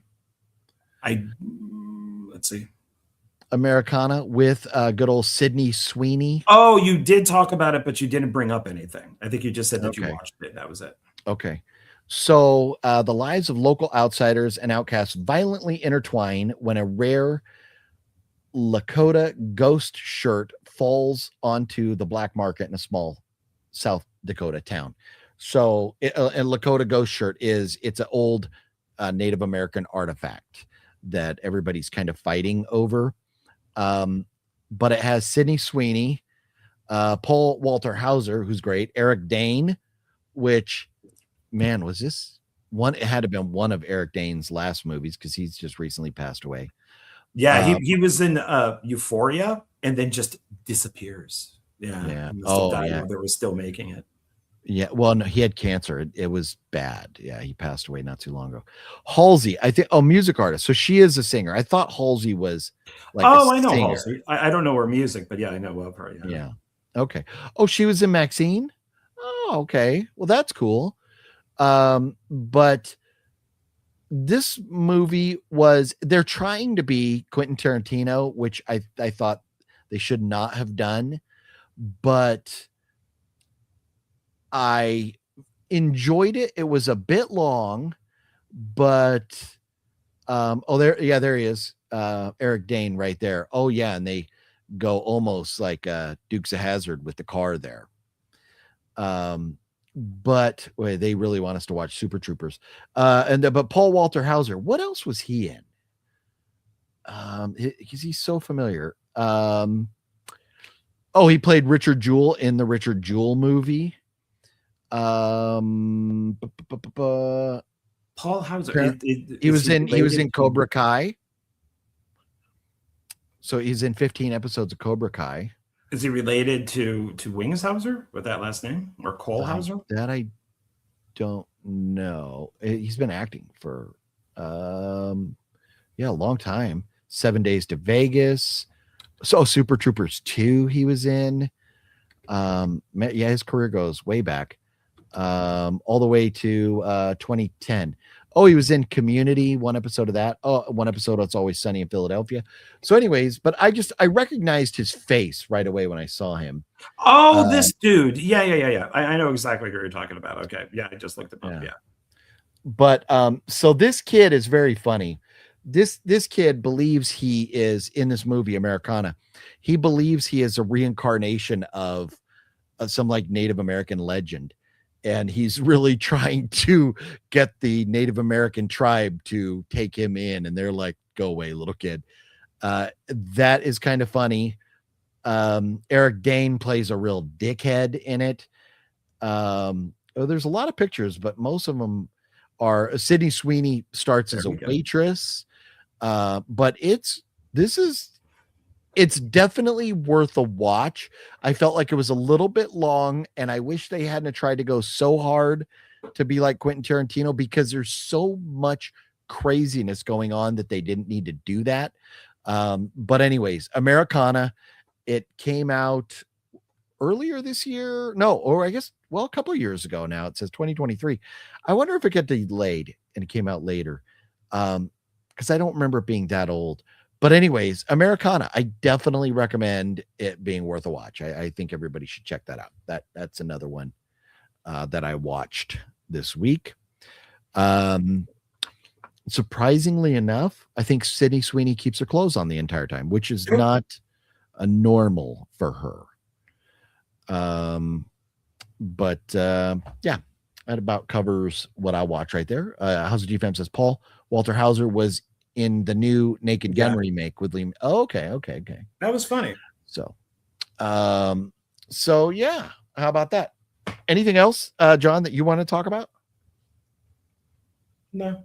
I'm trying to remember what else. So from Gail, I got this, and the Abyss, which I watched.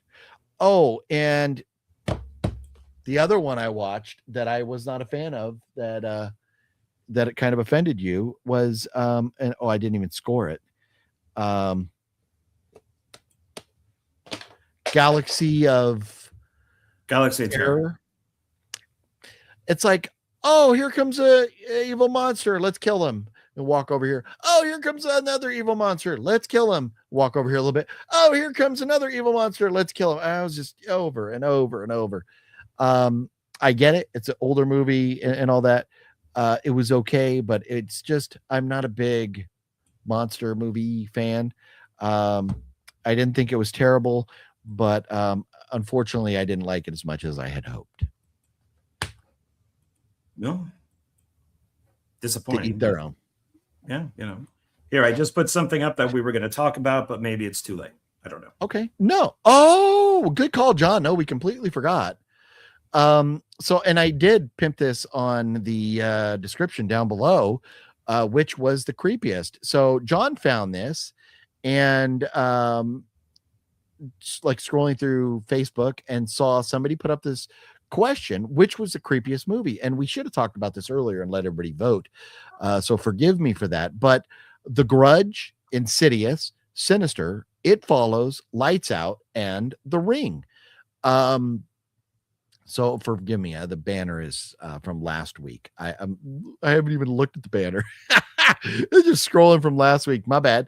But these are all creepy movies. I would say, for me, easily the least creepiest of them all, I think, would be The Ring. John and I kind of talked about picking which one was the creepiest, and then I said, well, maybe also we just rate them. But does anybody, before John and I go into what we think, does anybody have any votes? Nightwalker says Sinister has to be that one. Steven says all great except For It Follows. Interesting. So overrated. Interesting, Steven. Wow, I've found a new love for that movie. Yeah, and I was going to guess that John would have, maybe that might have been runner up to your number one choice, but I thought it would either be first or second. But Antona says Insidious. So to me, the creepiest movie on here, in my opinion, there is definitely a top two, and then there's a very clear-cut top three, and then there's three that are in the bottom. And I'll give you my bottom three, and that's The Grudge, Lights Out, and The Ring. And out of that, I would say Lights Out is the best of those three, then The Grudge, then The Ring. Okay. Do you have a bottom three there, John? Yeah, I would probably agree with you. Lights Out, Ring, Grudge, but I do think Lights Out is the best of the bottom three. Okay, and at Grudge and Ring, I could flip flop on any given day. I mean, I think Grudge is good. I enjoy it. But here's these are all good movies. They're all good, but movies don't creep me out. I don't find movies scary. I just don't. I mean, I've mentioned this before. I find it funny when, a friend of mine, he goes, I'm claustrophobic. I'm going to go see that Ryan Reynolds movie, Buried, where he's in the costume. I hope my claustrophobia doesn't kick in. You're in a movie theater. You can leave anytime you want. Why would you have claustrophobia? It doesn't make sense to me. That's like saying, oh my God, I saw Jaws. Oh my God. So, I hope I don't get killed in this theater. But the reason movies are called thrillers is because the audience is supposed to identify with the character. We're rooting for a character, so we're invested in that character. So if that character is scared, we're supposed to be scared for that character, eliciting the thrilling sensation or the creepy sensation. It's like a roller coaster. It'd be like going on a roller coaster going, I know I'm not going to die, so this isn't thrilling to me. Nope. They have roller coaster accidents all the time. I don't go on roller coasters because of that. Shit's not put together correctly. So it's you view roller coasters opposite of the way you view the movies. That's funny because for me it's kind of the opposite, where because it's roller a real, coaster it's won't a real bother thing. me at all. There is a very one-off chance that you could get hurt on a roller coaster. I mean, when somebody's watching, you go to a carnival. Yeah, I'd never ride a carnival ride, but Six Flags typically you're okay. So you go to the theater and you're watching Gravity with Sandra Bullock. Are you in the theater going, oh my God, I need oxygen tanks. I'm running out of air because she's in space. No, you don't. It's silly. Yeah, no, but that's not you. You're not necessarily, you're not grabbing your nose, but you're feeling for her. You're going, no, I don't want this character to die. So it should elicit the intention of it is to elicit an emotional response out of the viewer. You want to have her get out of space. You want to have her to get back in the ship so she could get home.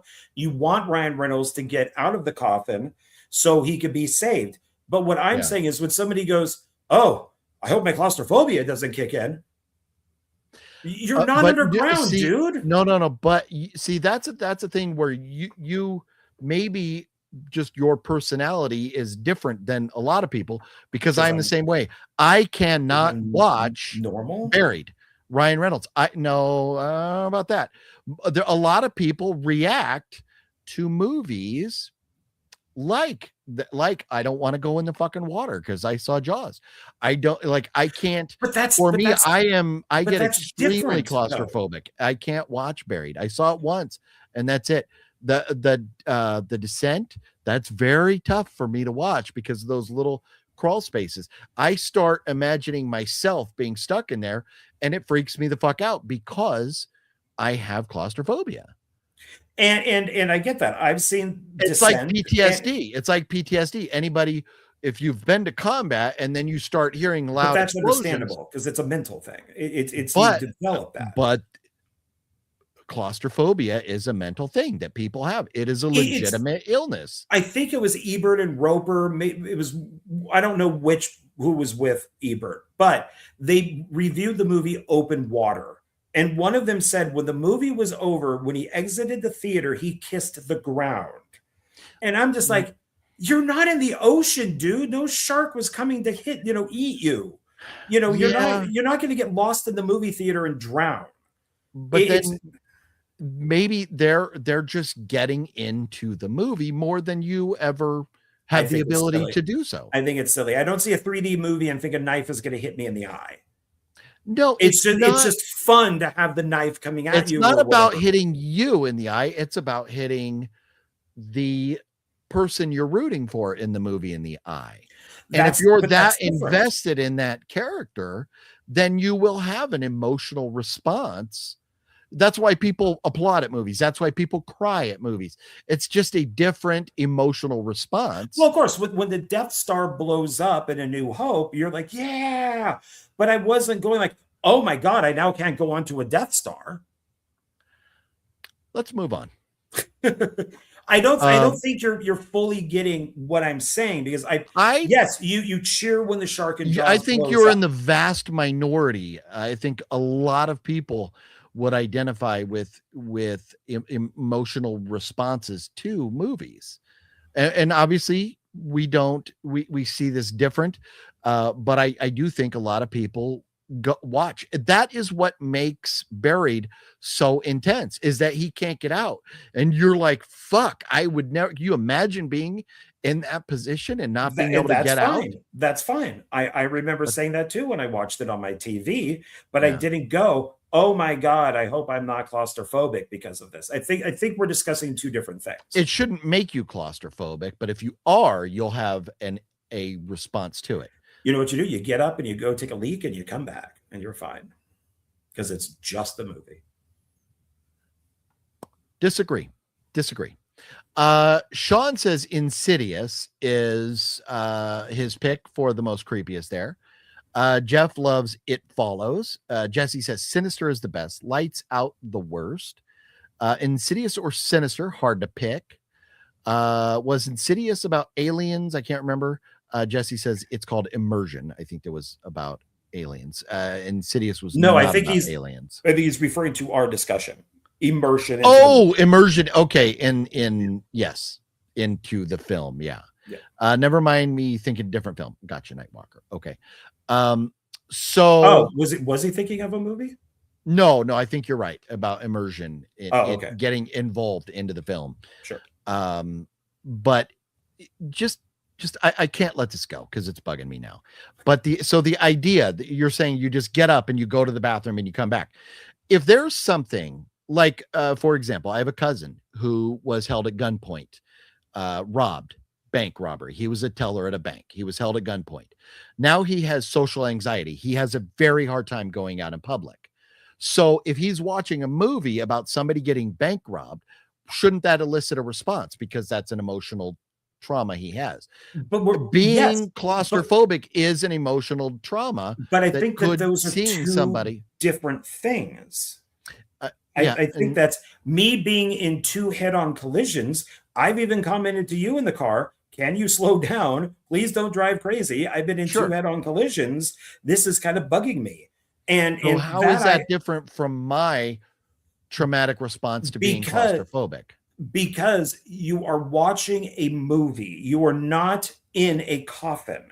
You are not underground splunking, and there's creatures roaming around. And I get it, because I've done it with The Descent and another movie called like So Far Up Down. It's so watching car crashes never affects you. You never have PTSD from seeing car crashes. I don't like seeing any car wreck in real life. And like that trailer I showed you of the documentary of the girl who ran the car into the wall, that bothered me. But I'm not in the car. I'm not standing on the lawn. That's my point, is I don't think that if you're watching something on the TV, or if you're in, if you're in a theater watching Open Water, why you would go outside. And I know that he's joking or whatever, but one of them is saying, I kissed the ground because I'm happy not to be in the ocean. You were never in the ocean. You were in a movie theater. So that to me is silly. If you were but if you're attacked by sharks, say you were surfing and your leg was bitten off, and then you watched open water, you would probably be freaked out by that. The point though is you already have an emotional response to something. I knew before going into Buried that I was claustrophobic. I knew this. I have I remember no, I don't want to get into that. But anyways, one time I experienced claustrophobia where I was stuck and I couldn't move my arms. And I freaked the fuck out. And that's where I learned where I was claustrophobic. So now seeing somebody not being able to do that took me back to that place mentally. And that's what elicits the response, is when you associate something that happened to you and it elicits a mental response. If you just saw a movie about water and you never had any issues with water, it should not elicit that response. But if you had almost drowned and then you see people stuck in water, then that would probably elicit a response, right? Like you got into car accidents. Now you don't like seeing car accidents because you've experienced it, right? But I think that we are discussing two different things. I'm discussing somebody who literally thinks they are in the coffin. Somebody who literally thinks they are in space. I think you're probably misunderstanding their comments. For me, and if they said that, they were probably saying, like, for me, if you tell me you want to watch something, you want to watch Buried, I'm going to tell you no. I can't watch Buried because when I see it, it upsets me. It gets me feeling emotions that I have felt in a claustrophobic moment. And so I don't want to go experience those emotions again. So I may say something like, I don't want to see that. I'm claustrophobic. Obviously, I'm not in the grave, but it elicits those responses. So I just wonder, I mean, and maybe we are talking about different things, but in movies, do we not agree that you like movies because they elicit a response? They make us happy, or they make us sad, or they make us scared, or whatever. Yeah. So maybe some movies do it better for other people than others, some people than others, or something. So I don't know, but I guess we should move on. Magnetic Cone says, make me feel like it could happen to me. Exactly. And in Buried, you're fucking in that thing. And what really got me with Buried was when he decided he was going to turn around. Holy fuck. Ugh, man, that was it. I was like goosebumps right fucking now thinking about him trying to turn around and Buried. He had an itch. I understand what you're saying, which is why I think maybe I'm just not explaining myself well enough. I get that just like Medicone said, that, you see stuff and you think that it could happen to you. Yeah. If some guy dressed as the Joker walks into a Batman movie and starts shooting people in the audience, I'm thinking basically every time I go to a movie theater, because this has happened more than once, that maybe while I'm sitting there watching the film, somebody is going to get up with a gun and shoot me because people are crazy. That is something that goes through my mind every time I walk into a theater. Anytime somebody comes in behind me, I have to turn back and look at them because of the movie theater shootings. Yeah. So it's I get that. I understand that. And I also understand like people in retail being shot. I turn people down, getting rid of late fees all the time. And I see some guy who's carrying a gun outside his pants because he can legal carry. I'm thinking, is this guy going to fucking shoot me? Imagine how many people carry that you don't know with their concealed carry permits. Yeah. But guns have never bothered me. You can walk in like the other day, you and I pointed out that guy came into the Capriati's with like a 9mm on his hip. And I was like, this is why I love Nevada, because you could walk into a Capriati's with a 9mm on your hip. You cannot do that in California. So I like the fact that guns are open carry. They've never bothered me, but I think being stuck in a coffin would freak me the fuck out. Well, okay, so you're watching The Shining. Do you think that you're in snow? No, it's not about thinking you're there. It's not. That's what I'm talking about. That's what I'm talking about. If somebody goes, oh, well, I'm in the coffin, I'm in space, I'm in snow, I'm at the hotel. No, you're not. You're in a movie theater. Snow at The Shining should not bother you. And maybe unless you're attacked by the Yeti, then okay, then maybe. Well, whoever said those things to you was either one, an idiot, or didn't convey what they were really meaning to say correctly. I get it. When in the original Texas Chainsaw Massacre, when that chainsaw landed on Leatherface's name and he cried out in pain, I teared up. I felt sorry for him, but I didn't think I was there. I don't know, and this is maybe the psychopath coming out of me. I laugh at that shit. They're horror movies. It's a joke. They're nothing. I've never had you know who I felt bad for in a movie? God, what In the Abyss. I felt terrible for the people in the submarine at the beginning that crashed. I felt terrible for them. You know, they're all these sailors. They're in a submarine and it crashed. They're all gonna die. That's it. You're in a submarine. It's going down. You're dead. These are young sailors who their life is now being taken away. I felt terrible for them. But there was no tears coming out of my eyes or anything. But typically horror movies, I am like even The Shining. I laugh at The Shining. There's no emotional like sadness or anything. They're comedies. Horror is a joke to me. I cried in Godzilla 1985 when he fell into the volcano at the very end, and he's like, oh, and he's doing his little Godzilla yell, and he falls into the volcano, and the lava comes up. I'm like, no, not Godzilla. But I did not think I was standing on, I was not there witnessing him. Who would though? Who would? Because when you stand there, when you're sitting there going, I just saw open water. I'm now going outside and kissing the ground that I'm not in water. So let's take a step back and go, okay, whoever said that, maybe some point in their life, they almost drowned. And so it elicited a response to them that stressed them out, and it took them back to a place they were mentally. Such a nicer person than I am. I'm gonna go all liberal asshole college student on you right now. John Ward, I took 3 years of psychology and humanities and stuff while I was in college, and so I know this stuff. I really did study a lot of psychology in college. I've also been to his drinks. But I sent you a message going, this guy was a fucking asshole, man. He came into he's such a dick. And then your response was, it wasn't what day he no. You don't he might have broken up with his girlfriend. You don't know. My response to that is fuck him. No, I don't care if his girlfriend broke up with him. Or you misunderstood my response. The thought is, if somebody comes at you, you don't know what type of day they're having. So the point was, if somebody's having a bad day, they may react one way or another, a different way than they would act if they were having a good day.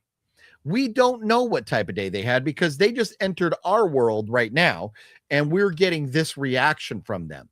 So because of the fact that we don't know what type of day they've had and what may set them off or whatever, the way we interact and handle and deal with people should reflect the unknown of what type of day they're having and what type of personality they have.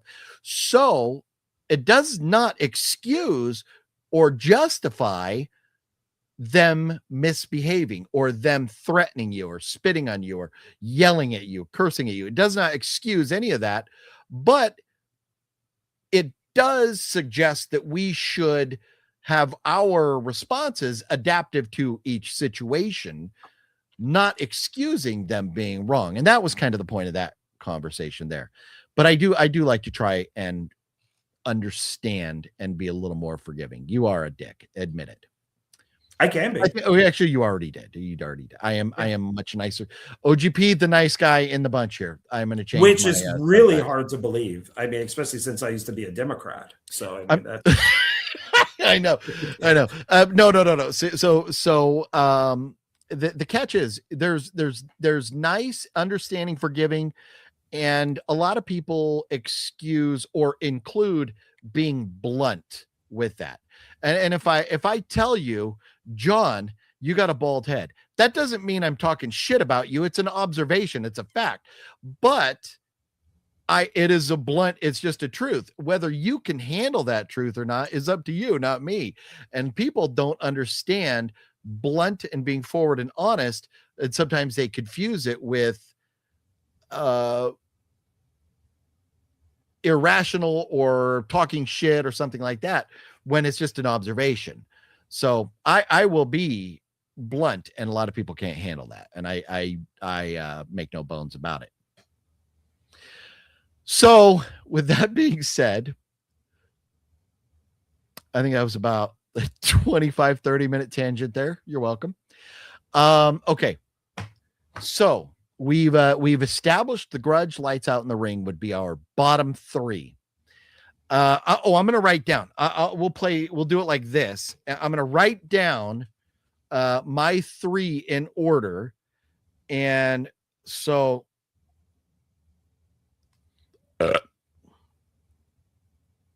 and I'll see if you can guess my three in the order. Because I have written them down. Pen is down. My three are written down on this piece of paper right here. So out of these three, well, first, do you want to write yours down, or you want to just tell me the order yours are in? Mine is already determined. I can't change it. Mine would be Sinister, It Follows, and then Insidious. So you think Sinister is the most creepiest? It is creepy, man. When those people are hanging from the tree and the alligator is eating them. Yeah, that's creepy shit. Yeah, that's disturbing. Yeah. And I now have a new love for It Follows. So so that's gonna be my second, and then Insidious. Okay, that is very interesting, because I know how where you view the Insidious franchise. So here's mine in order. What I think is most creepiest is, well, wait, you're gonna let me do it, right? You're gonna let me guess? Okay. Oh, well, I showed him already. Did you see him? No, it was kind of small. Okay. So guess what you think, what order you think I would put them in. Well, since you already you crossed out The Grudge, Lights Out, and The Ring, yes. I'm going to say that you are Sinister, Insidious, then It Follows. Okay, close. I put Insidious on top, then Sinister, then It Follows. And the reason Insidious, now Sinister has the same thing because there's kids involved, but in Sinister there are some great kind of like jump scare things going on there. But Insidious, because of the child being involved, that hits a special place for me, having kids of my own. Because you like seeing them being tortured. I do. I love torture. I love torturing kids. As you should. Other people's kids, not my own. Stuff with the little children. Kids. But it's a very tough choice for me. Insidious and Sinister are both fucking intense movies, and It Follows is great too. I just don't think Insidious and Sinister have these moments that are like bum bum in your face, holy fuck. It Follows has that, but it's more of a methodical kind of creeping thing versus these really not jump scares, but jump cringe kind of things.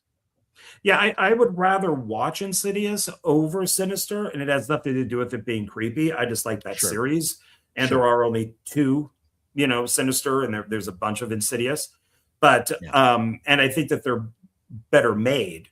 But Sinister just has that footage that he watches, and everything in there is just like, oh shit, when you're watching it, it's like, oh damn, But I never got that feeling out of Insidious. I just like the idea that here's the house in real life, here's the house in the further, and it's the same house but just lit differently with smoke, and it's like, oh, what a really clever, cheap way to do this. Yeah. So.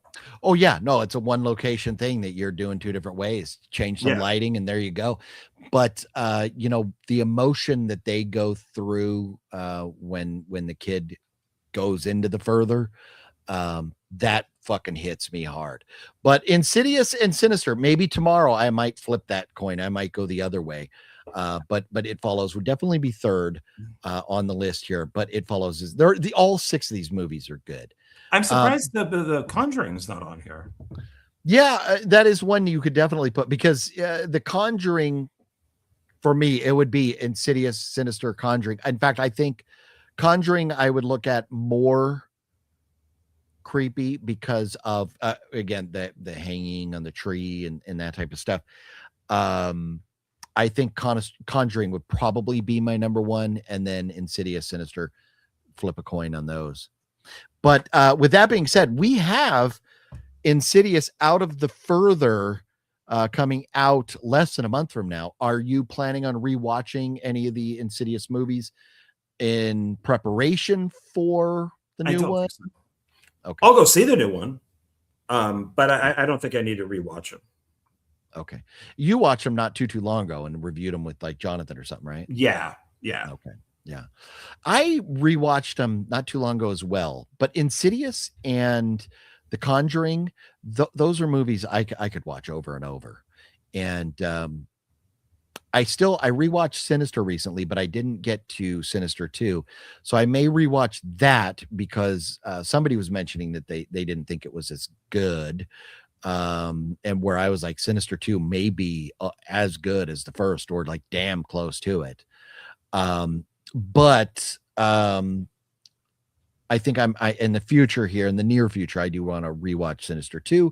And I do think I want to watch all the Insidious movies again before going in to the new. I don't think Insidious 2 is as good as the first one, but it's still good. It's a good sequel. Oh, I meant Sinister. Did I say Insidious?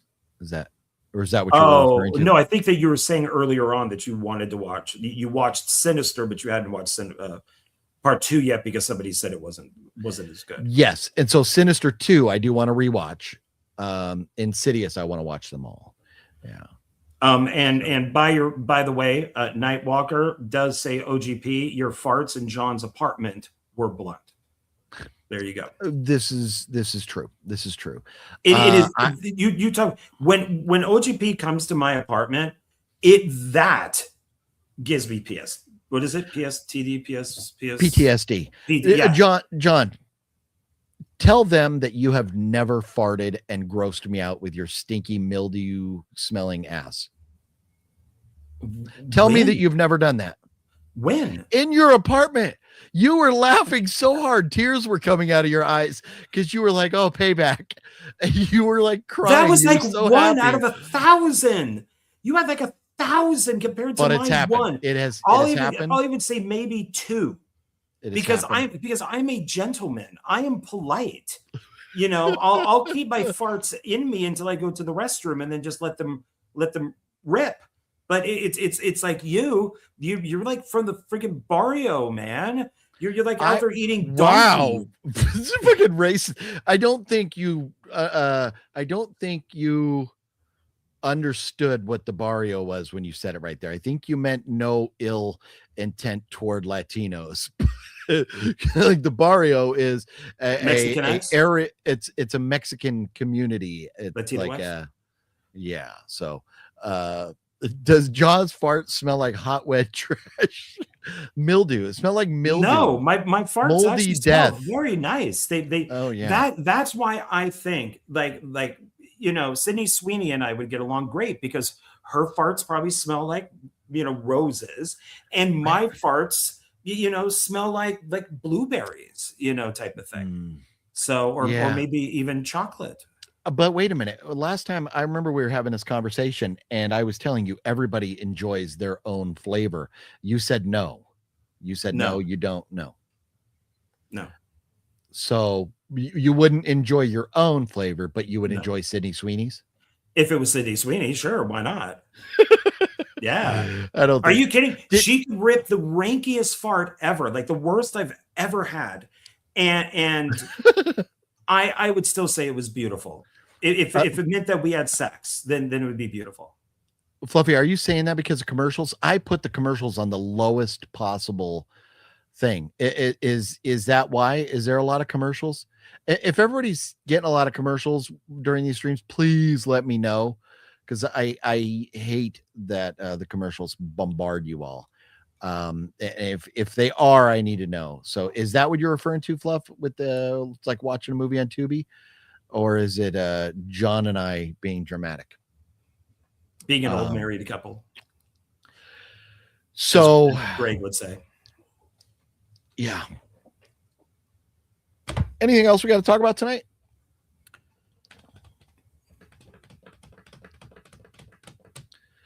Nightwalker would put up with Sydney Sweeney gas as well. Did you see Sydney Sweeney? One thing that I love about Sydney Sweeney is that she is taking advantage of the money she's made, and she's living her life. She's always on these adventures.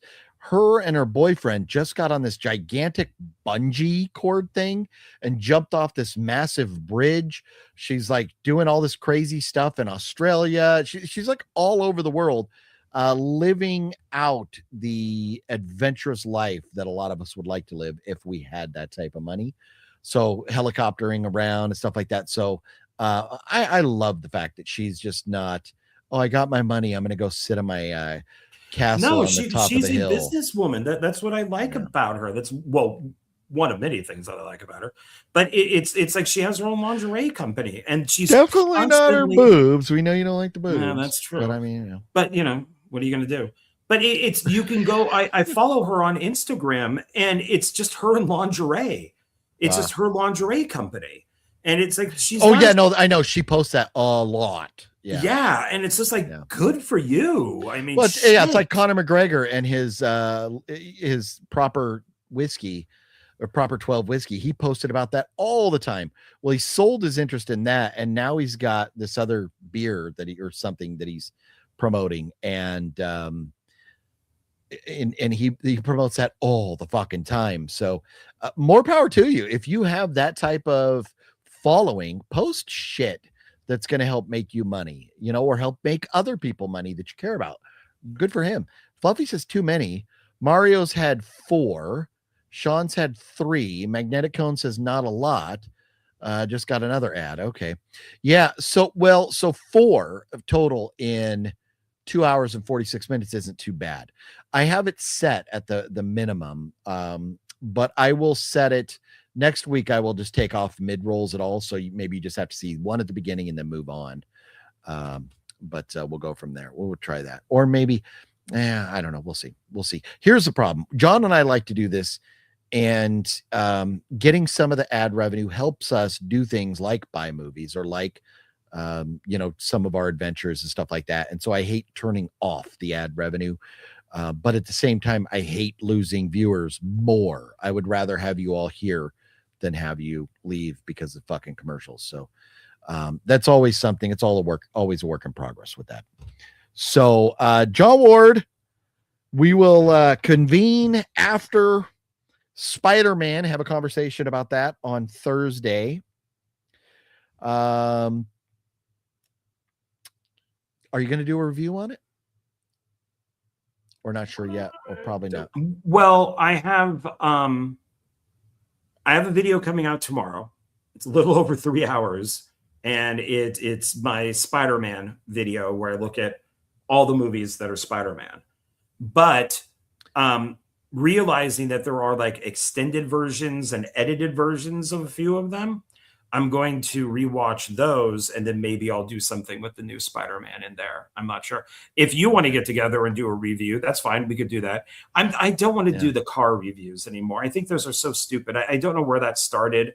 I started to do that, and I don't like it. I don't like just sitting in there. I'd rather be here in good light. And well, for me, it's the reaction. People like seeing your instant reaction to stuff, and that's where I got into doing them. And some of them I did were getting thousands and thousands of views, and then others that I was doing were getting no views. So I didn't understand what was making one get views and one not, and that's why I gave up on them. Balzer wants me to do them, and so here's my thought. By the time that I've driven home from the theater, usually I've had time to marinate on the movie and my opinions start to change.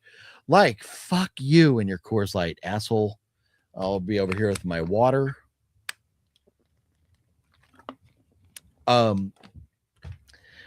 So I was talking to Fluffy Gamer and Alex Leba a couple nights ago, and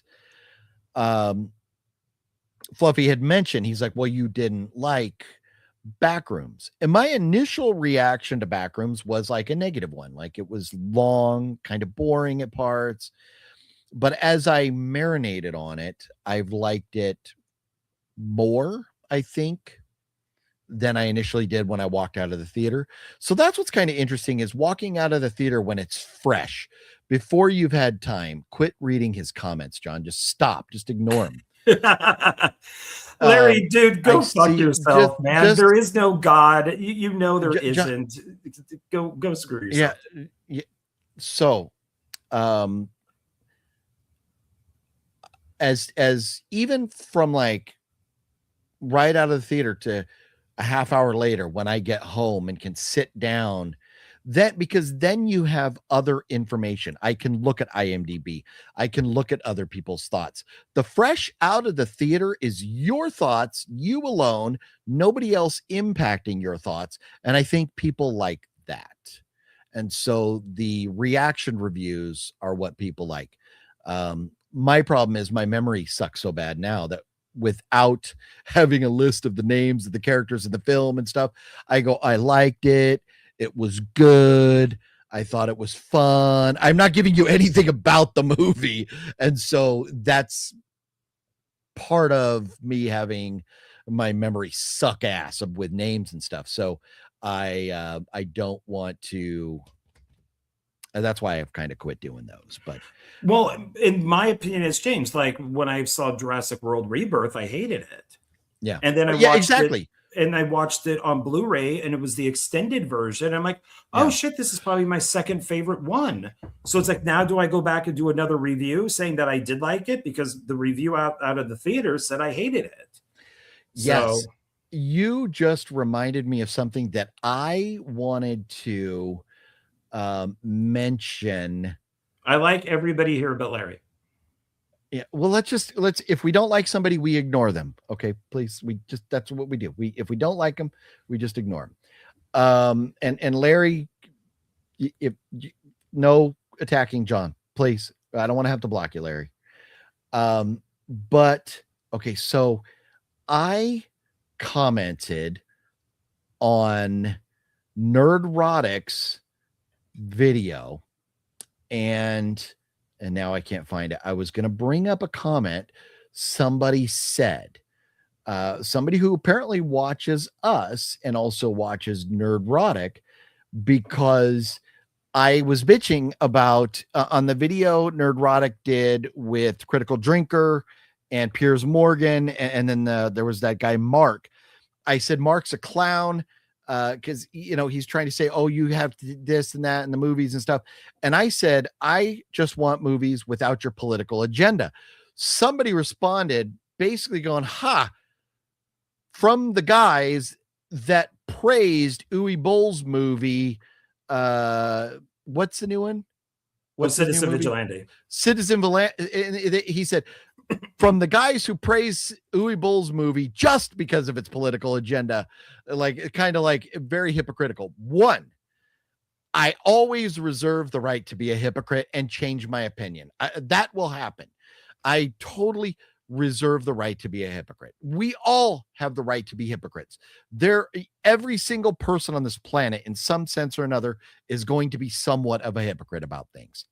So, that being said, when we talked about Uwe Boll's movie, I've not seen it. I cannot praise a movie I haven't seen. John, on the other hand, has seen it. John praised the movie, but not just for the political aspects of it. You thought it was a good movie, did you not? Yeah, it's a good vigilante movie. Yeah, just like Death Wish and The Exterminator and stuff. Yeah. So now the hypocritical part, where I accept the criticism is that we do like the politics of that movie, where we don't like the politics of Snow White, but we do like the politics of that movie. But I think the difference is that, and maybe some people can go, well, excuses on your differences. But the difference would be with Uwe Boll's movie, which I still have not seen. I want to, but I haven't, is that this is real people dying from these illegal immigrants in Europe that are going around killing. We just had another one in Berlin yesterday. A guy screaming Allah Akbar drove his car through a gay pride. And what karma there, because the gay pride people saying, no, we love Muslims, we want free Palestine. And then what do you get? You get the Palestine guy driving his car through your parade. So let's take our heads out of our asses here a little bit and realize that the Muslims don't like the people involved with the pride festivals, but they don't like the gays. Yes. So people are being killed. There's a difference between politics and real people being killed. I don't want your politics, because I don't care that what's her name was so brave and she cut her tits off and now she identifies as a man. No, sorry, the Page. You're not a man. You're still a woman. You just don't have tits. Okay. A lot of women don't, because of they get mastectomies so they don't get breast cancer and stuff. That's fine. That doesn't make them men. Doesn't make you a man. That's the shit we don't want in our movies. We don't want your agenda. We don't want to be forced to accept these fantasy non-realities as reality. Just because the fucking idiot I saw wearing a dog mask and barking is acting like a dog doesn't make him a dog. Oh, I identify as a dog. No, you might identify as a dog. The rest of us identify you as a retard. That's the truth. And that's what we don't want. We don't want that. But when it comes to real people being killed, praise Uwe Boll for making this movie, and praise Elon Musk for having a voice supporting it. That's what I want to say about that. My rant done. Go with yours, John. Well, and that's the thing with bringing up Elliot Ellen Page is I don't understand how women can accept this, because there are women out there who have died, from breast cancer. There are women who have lost a breast or two breasts. There are women who have to wear fake breasts because they lost both their breasts. And for, I think, women to accept that somebody would remove their breasts because there's something psychologically wrong with them, to say, I am a man. And guaranteed, if you look at Ellen Page from a couple of years ago on the red carpet to Elliot Page today on the red carpet, they are two totally different people. She was a cute woman. She moved like a woman. She wore a dress. She did everything. She went along there in the way that a woman would. Now you have Elliot Page, who's looks like, he's wearing his dad's suit and is wandering around completely clueless of where to go, and it is doing some weird walking thing. Like, I think this is what a man walks like instead of walking like a woman. They are two totally different people. It doesn't. What did you say? This suit? What did you say? The what's his name from the Talking Heads? It looks like she's wearing the suit from the guy from Talking Heads. That giant suit that he wears on stage. So true. I was dying when I read that. So true. Yeah, and it's what I love with Elon Musk. Elon Musk for president. That's all I got to say. Is there was a guy on X who said, Elon, please give Mel Gibson $100 million to make a historically correct Odyssey movie. And Elon responded and wrote, I'm on it. Yeah. So, but instead of giving him $100 million, Elon's making his own with Grok. That's okay. But it's, he wants to do the Odyssey is what he's going to do. Yeah. But it's this acknowledgement of, and the fact that he just responds to just somebody. I think the guy even wrote down below, oh my God, something like that. Yeah. But it's a none of this stuff makes sense. It doesn't. Yeah. And at the very beginning of Citizen Vigilante, a mother and child are in the store. They buy something. They walk outside. They're laughing, having a great time. And an illegal immigrant comes up to her with a giant ass butcher knife, stabs her in the neck, blood gushes out, and she dies, and the guy leaves. This shit happened. Yeah. He took that from a real event. Yeah. Like and a a girl lot on of a these train, people, right? yeah, the girl on the train, the guy who almost got his head cut off because the illegal immigrant jumped on his back. I mean, this is real stuff that he is talking about.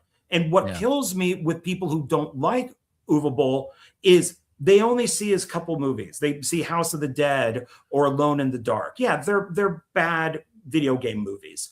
But when you watch stuff like Attack on Wall Street or Auschwitz or any of these other movies where he's very serious and talking about serious issues, these are good movies.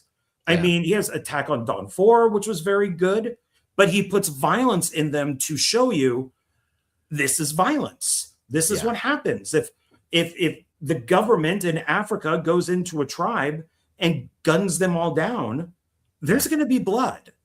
Yeah. And that's what he shows. So it's he does it on purpose. He's not a troll. He's not stupid. He actually has a doctorate. He actually technically is Dr. Uwe Boll. I mean, and if you ever watch any documentaries with him, he's got a ton of books all around, history books, medical books, everything. He's not stupid. He's a smart guy. And that's why I back him and why I love interviewing him, because he's not stupid, Yeah. Yeah. Well, and that's where, the cool thing for you is that you have had the chance of interviewing him and getting to know him better than most people do. And I think that I think more people would give him a lot more respect had they had the same interaction or watched more videos, of him or with him and stuff. Sorry, I am trying to scroll at the same time at the through Nerdrotic's videos to see if I can find that specific video. It was Nerdrotic on let's see if we can find Nerdrotic on Piers Morgan here. It was this one. So I just it had his hard to tell. He does his thumbnails are great, but sometimes it is hard to figure it out. So so I wrote we'll just pull it up here right here. I'll show everybody. So, and this is us, being honest and not hiding from anything, not running from things, but so here I said right here, OGP right here, 8 days ago, the problem we have is that we don't want political agendas in our movies. Again, Mark is a clown, because I write down here before I called Mark a clown. These guys praised an Uwe Boll movie solely for politics, is what Adam Gates said. So it's not solely for the politics, but it's a different level of politics. It's human lives being lost versus we don't want to acknowledge somebody with purple hair, being on opposite. No, because these people support Somalis, and Somalis are pirates. And pirates have taken over our ships and killed people on the on these ships, and they're Americans. Yeah, very true. And then we have all that freaking money with them, and yeah. Well, and irregardless of whether their nationality, whoever's killed, an innocent life being taken is never okay. But so it's if anybody wants to see it on Nerdrotic Daily. The Odyssey is jarring. Nerdrotic, critical drinker on Piers Morgan, uncensored. This, and John, I know you've seen this video, but this is a very interesting conversation. I have seen that. Yeah, 5 out of 6 people. Yeah, 5 out of 6 people on this panel make sense, even if I don't agree with all of them. Mark is just a fucking moron. So, but the Odyssey is jarring on Nerdrotic Daily. And if you don't know by now, come on.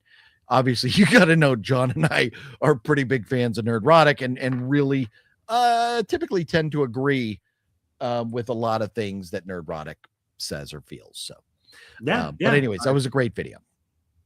Yeah, yeah. And Mark is just this. If you watch that, he's just shaking his head. He's just shaking his head to everything. Because And he can't respond. It's just, yeah, it's all Black Lives Matter. Bullshit, bullshit, bullshit. Sorry, I cut you off. I got excited there. Go ahead. yeah, no, these people are absolutely ridiculous. If you can't tell me if you can't define what a woman is, I don't want to talk to you. I don't want to hear from you, because Agree. It's very simple of what it is. If you can't tell me there's only two sexes and you say there's 100, I don't really want to talk to you. There's no point. I mean, you can pretend to be a man or a woman. You can pretend to be a horse. You can pretend to be a sofa. That's fine. Just leave other people out of it. Especially identify as a sofa. I'm telling you. Well, and that's the thing is Piers Morgan, he did have this big, like, liberal on there, like huge trans supporter. He was also on there with a black woman who sides with him. And he asked the black woman, he says, because it was like Women's International Day or something like that. And he's okay, because they just had a guy who claimed that he identified as a woman. They put him into a woman's prison, and he ended up raping and beating a few of the women in there. And he was lying, of course. And so he's like, okay, so why can't I then identify as a black lesbian? And the black woman like almost fell out of her chair laughing. Yeah. Yeah. And the woman that sat there and said trans people can say whatever they want, then said, well, that's not realistic. Yeah. You can't do that. And he's like, why not? If a man could say that they're a woman could say that they're a man, or somebody could say that they're non-binary, which is nothing. Why can't I say that I'm a black lesbian? Yeah. And she couldn't answer it. Absolutely could not answer it. And that's what we just have to get past all this fantasy land shit and get back to normal society. We do have somebody at the door.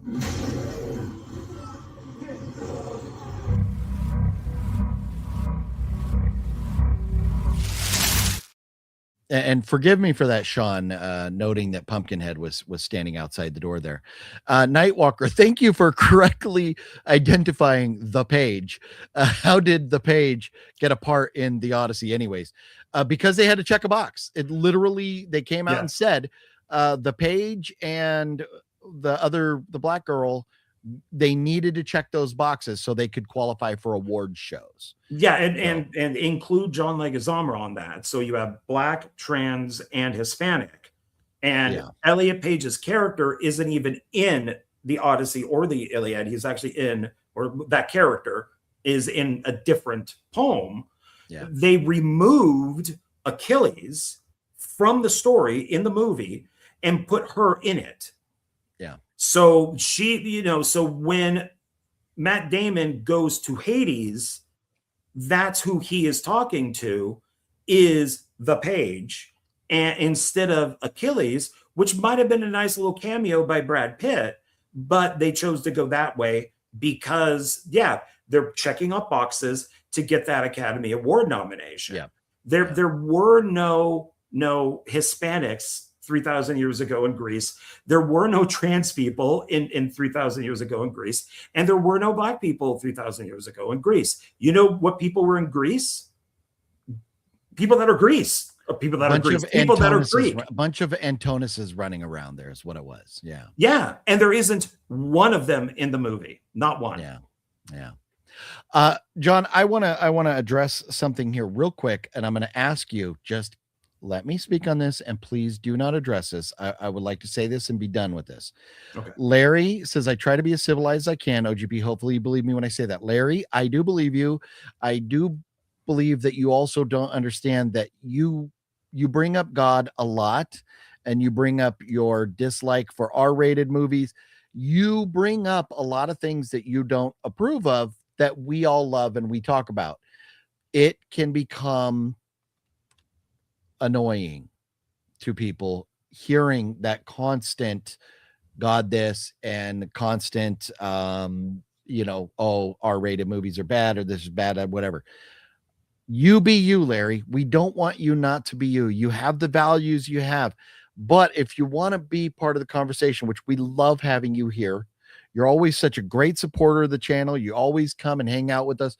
But we need to take the religious aspects out of the picture. We don't need to hear, because essentially when you're saying, oh, I don't do that, essentially you're sitting here calling us heathens. And if you're looking at that, looking at us as heathens, then what we don't want that. Okay. So please, Larry, leave that stuff out, because if it continues too much, I will kind of have to ignore you. We'll have to put you in timeout. Okay. I don't want to do that, but we got to get past this stuff. Okay, Larry, we just cannot go on with the religious stuff.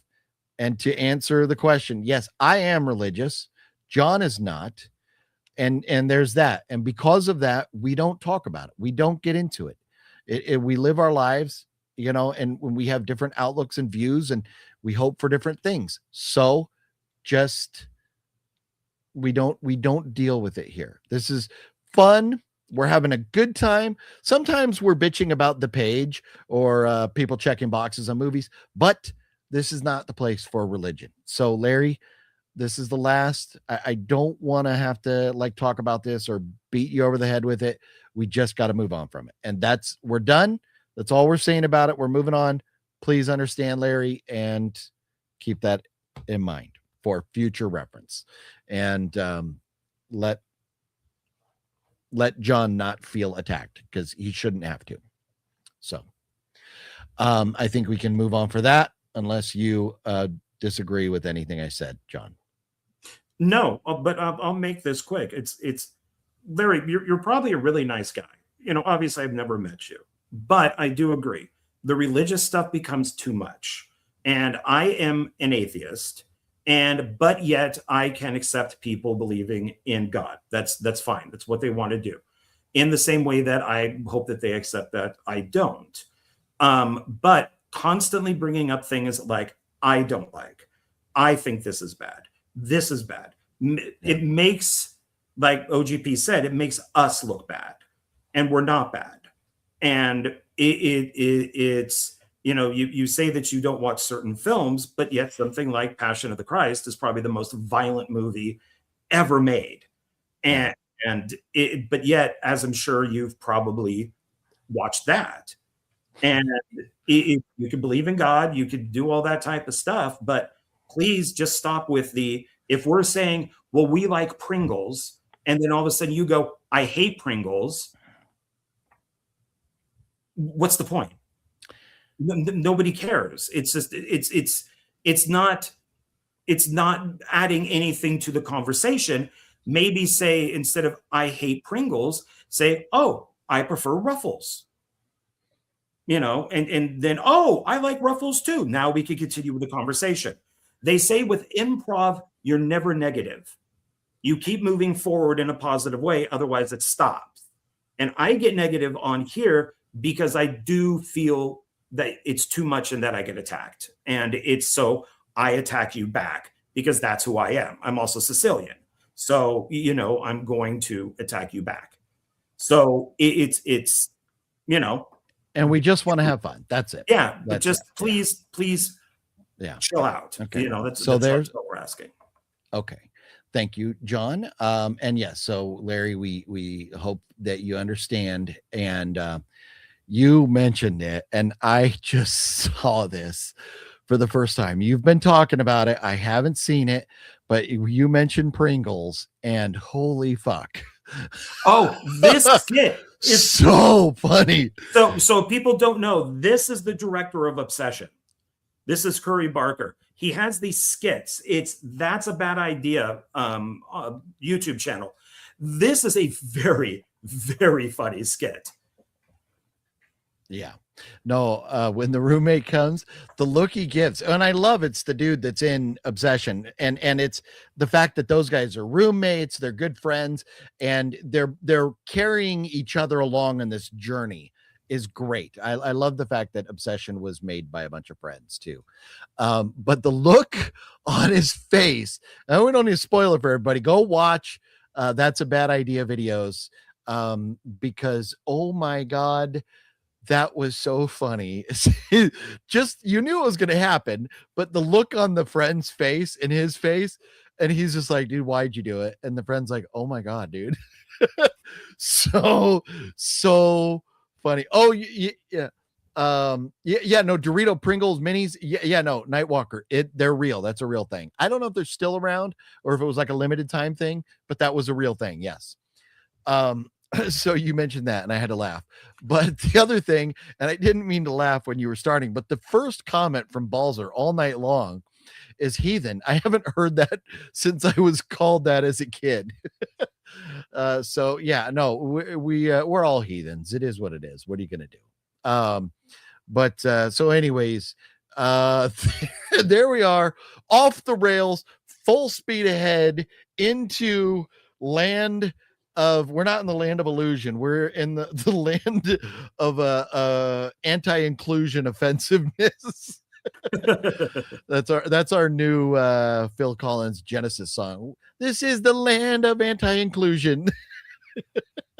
I love that song. What a great song. In the video, The Land of Illusion, where the little puppets in the White House and everything, the Ronald Reagan launching the nukes and stuff.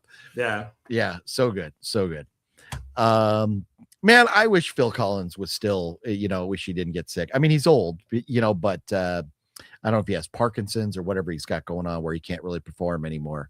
But I would have loved to have seen him in concert. Man, if you put him on drums, he'd be just speeding through them. I mean, he'd be like the fastest drummer alive. Wow. So I don't feel as bad for my comment earlier that I'm not even going to remind you what I said. That I mean, put halfway, him and Michael it J. came Fox halfway out of together, my mouth, and it was like, oh, competition there.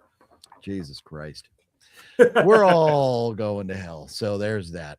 So you live in California, so you're already there. I know, right? I am in hell. It's funny. I was watching Bullet Blake's video earlier tonight. They were talking about gas prices in a movie, and they were talking about how in whatever movie they were watching, gas was 69 cents a gallon.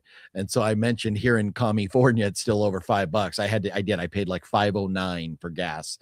And they're like, God damn. And I was like, yeah, I know. This is the price we pay for living in paradise. It might have been paradise in the 80s, but it's not. We miss you, Jerry Brown. Or was that his name? Was that? I think Jerry that was Brown. The last Republican. Yeah. Let's see here. We're all aliens. No, it is very possible that a little speck of life came aliens from on planet. Stolen land.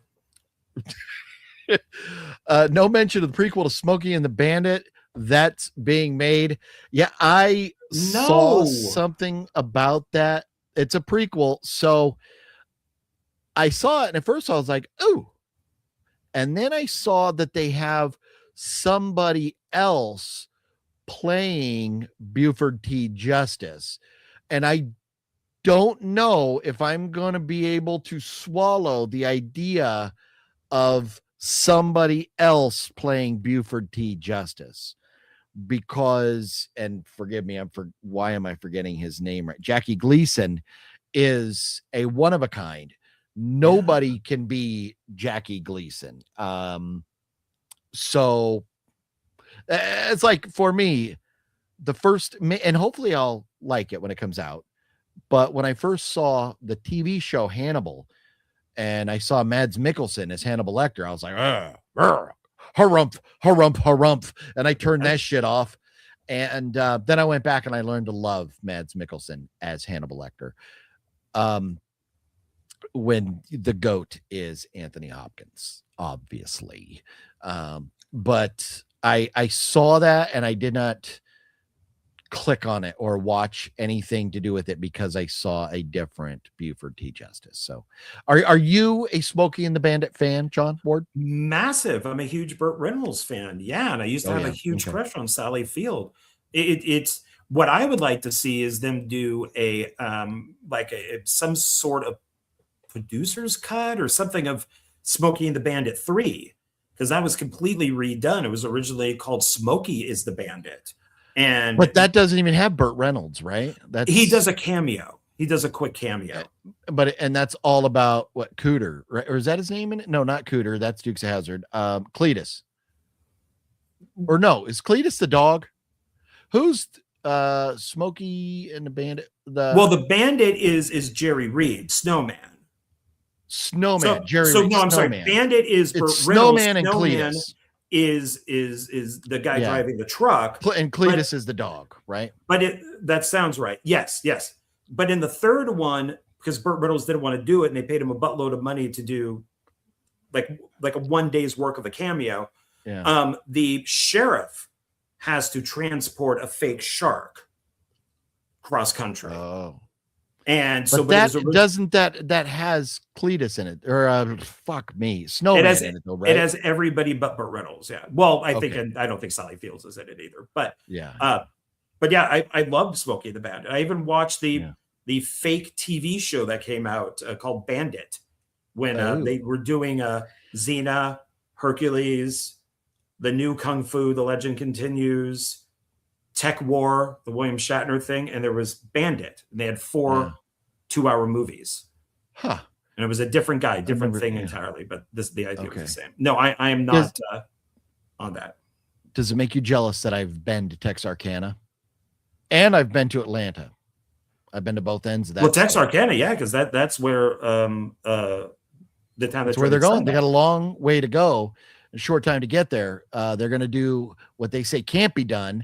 They're going to go to Texarkana, and what are they going to pick up? A truckload of Coors banquet beer. Why were they going to pick that up, John Ward? Do you remember Smoking the Bandit trivia, which is actually real life, true stuff? I know. So they had to pick up a truckload of Coors banquet beer because Coors only brewed west. They brewed in Colorado, and you could only sell it west of the Mississippi because of like different laws about alcohol and stuff east of the Mississippi. So it was not allowed to be over there. So it was actually, like illegal. What do they call that stuff that's illegal that you can't have? But anyways, the contraband or contraband. Yeah. It was like contraband. Okay. Yeah. They weren't allowed to have it over there. So, and that was a real law, a real thing for a while. There was no Coors over there. But I've been to Atlanta. I've been to both ends of that ride. Nice. So I do love Smoking the Bandit as well. My older brother, who's passed away, that was his favorite movie of all time. He could quote the entire movie. But it doesn't get any better than Buford T. Justice walking out of the bathroom with the toilet paper following him along. How funny was that? You're just not going to get that sense of humor these days. You're not going to get him calling his son a retard. When I get home, I'm going to slap your mama. It's square in the mouth. Yeah, no, I know. That is the funniest fucking line in history. Every time I see it, I laugh before it comes out. So I never actually get to hear it because I'm already laughing before he says it. I'm going to slap your mama. Or I think he actually says, I'm going to punch your mama square in the mouth. Because his son is so dumb. There is no way you came from these loin. That's not going to happen. So fucking funny. No. And House of G-Fam, that Trans Am was amazing. And the Trans Am inspired the very first car I ever owned was a 77 Camaro. And I almost bought the Trans Am with the big, bird on the hood and everything. But, and it was a 454 cubic inch V8. Oh my God, this thing was so fast. Would have been my first car, but it had a transmission leak. So my dad wouldn't let me buy it, which is a good thing. Dodged a bullet. But I bought a 77 Camaro, which Camaro, Firebird, Trans Am, all the same body, just different headlights, taillights, pretty much. So yeah, my first car was like a Smokey and the Bandit, and it was because of the movie Smokey and the Bandit. Nice. So yeah, love Jerry Reed. Christian, let's see. Larry enjoys good snacks while watching a movie. We all do. Yes, too much. So yeah, the Trans Am I would love to. I know. And that's where it's like with Knight Rider, when they brought Knight Rider back, I understand the old car, it doesn't work now, but a new car just doesn't have that same nostalgia, that same vibe. It's one heck of a first car. I know, Nightwalker. And I had T-tops too. It was a T-top Camaro, and I sold it, and I regret it eternally. So look at this, Skyla chiming in. What's up, Skyla? It must be like it's a sun coming up over there. I've joined this a bit late. I'm just chilling, watching the sunrise. Oh, that's funny. The sun is coming up over there. Hope you and John are well. We are, Skyla, and hopefully you are well. Skyla, is, I was seeing some stuff, has been sober for a long time now. And Skyla, picture you posted, you've lost a bit of weight too. Looks like Skyla's really taking care of her health, and we are very happy for her on that aspect. And hopefully you're doing very well over there in Benidorm. No, still in Benidorm. Yeah. We love Skyla. We miss Skyla. Skyla used to jump on, but she's been just doing different things and stuff, and so haven't been able to make that happen in a while. John, anything else we need to talk about now? Any other rants where we're just about to end the show, and then 45 minutes later we'll go like, damn, I really gotta pee, because I've been holding the tip here for a while now, pinching it off so I don't pee on the floor. I normally keep, but I kind of gotta go now. Oh, is that all it takes? You fit 13 inches into a clothespin? It's a pretty big clothespin. Oh, okay. I thought it's not small, it's thin. It's not small. You wouldn't know that reference though, would you? No. It's not small, it's thin. Yeah. I don't know. I know you don't. I would look it up, but Skyla left another message. It's Deuce Bigalow. I just God, it's a horrible movie. Yes, I've lost weight, have a new job in Benidorm, still trying to release new single called You in That Uniform. Are you doing singing now, Skyla? I didn't know that. Yeah, I'd love to hear like if you got like a copy or something or some way we could listen to it. I would love to hear that, Skyla. But that's awesome. Sounds like things are going well for you, Skyla. We love to hear that. Make sure you pee in the bowl, not on John's floor. Well, worst case, Ontario, I got a trash can over here. I could go in there if I had to. I just keep it right below me here. Do you have your emergency? Because I mean, technically, you could just go and nobody would know. That is a perfect. That's what you bought that for. You put it on the floor right below you, and you pee in that thing. That's what you do with that. Never. Yeah, there's been a mistake. Did you say steak? John, you need to give Deuce Bigalow another shot. No, you know what you need to give is A Haunted House another chance. I watched it. First of all, I'm not going to watch that because it's stupid. It's all it is Frank Garden, male prostitute from Saturday Night Live from the 70s, and all he did was Deuce Bigalow, male gigolo. Is called that because it rhymes. So no, I'm not going to give that a chance. No. Man, I forget the actor's name. Does it say it here? No, I don't think it does. I'm going to see if I can pull this up really fast since we're on it right here.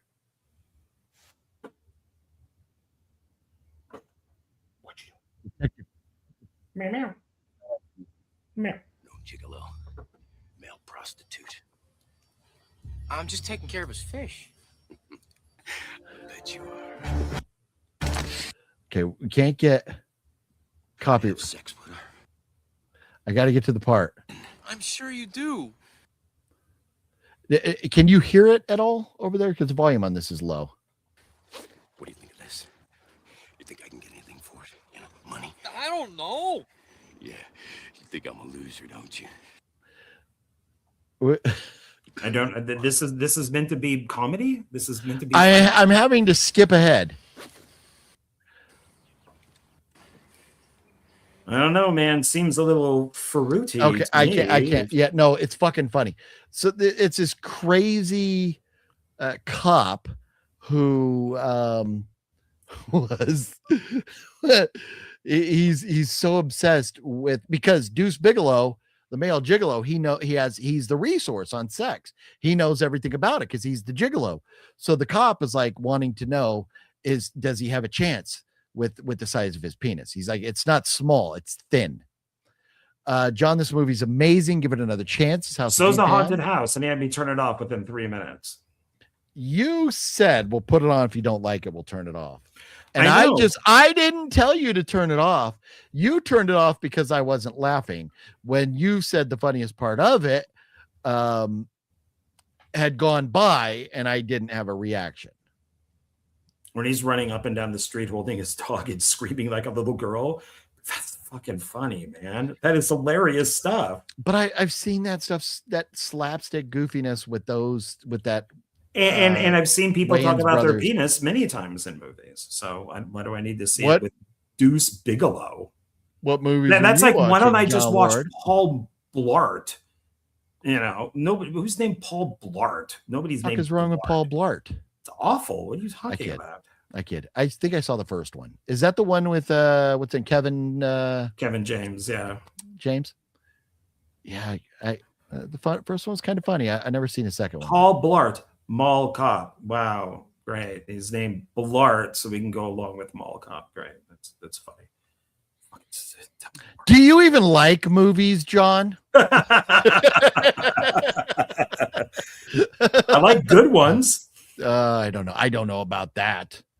Man, I like funny we love ones. Rob Schneider. Rob Schneider's trying to get the Muslims out of Texas right now. Well, that I like. Yeah, that I do. Yeah. It's cringy how he's been in the gym. He's buffing up like Carrot Top now. It's very cringy looking. But anyways, let's go home. I've got I still stream now and again. Skylar, you know what? And I wish I watched more YouTube. I just never have the time. It's on your YouTube channel. Your police officer now with intro. So you were saying something about the police before. Okay, Skyla, I will definitely look it up. We'll all look up Skyla's channel. It's Skyla Loves Movies and Skyla Loves Movies, Vlogs, and Travel. So it's a long title, but Skyla, we'll look it up and we will check out her video. I'm looking forward to seeing that. So, John, it's been fun. It's been interesting. I am out of my Red Bull. I'm out of my water. I'm out of my 2 Diet Cokes. I got to go. Okay. You have a video coming up 3 hours. That's coming up tomorrow, Spidey. Spider-Man. Yep. All right. So everybody check it out. You got a link there sent you the link. Okay. Very nice, Skyla. I will find it. Thank you so much. Everybody have yourselves a wonderful night. John and I have left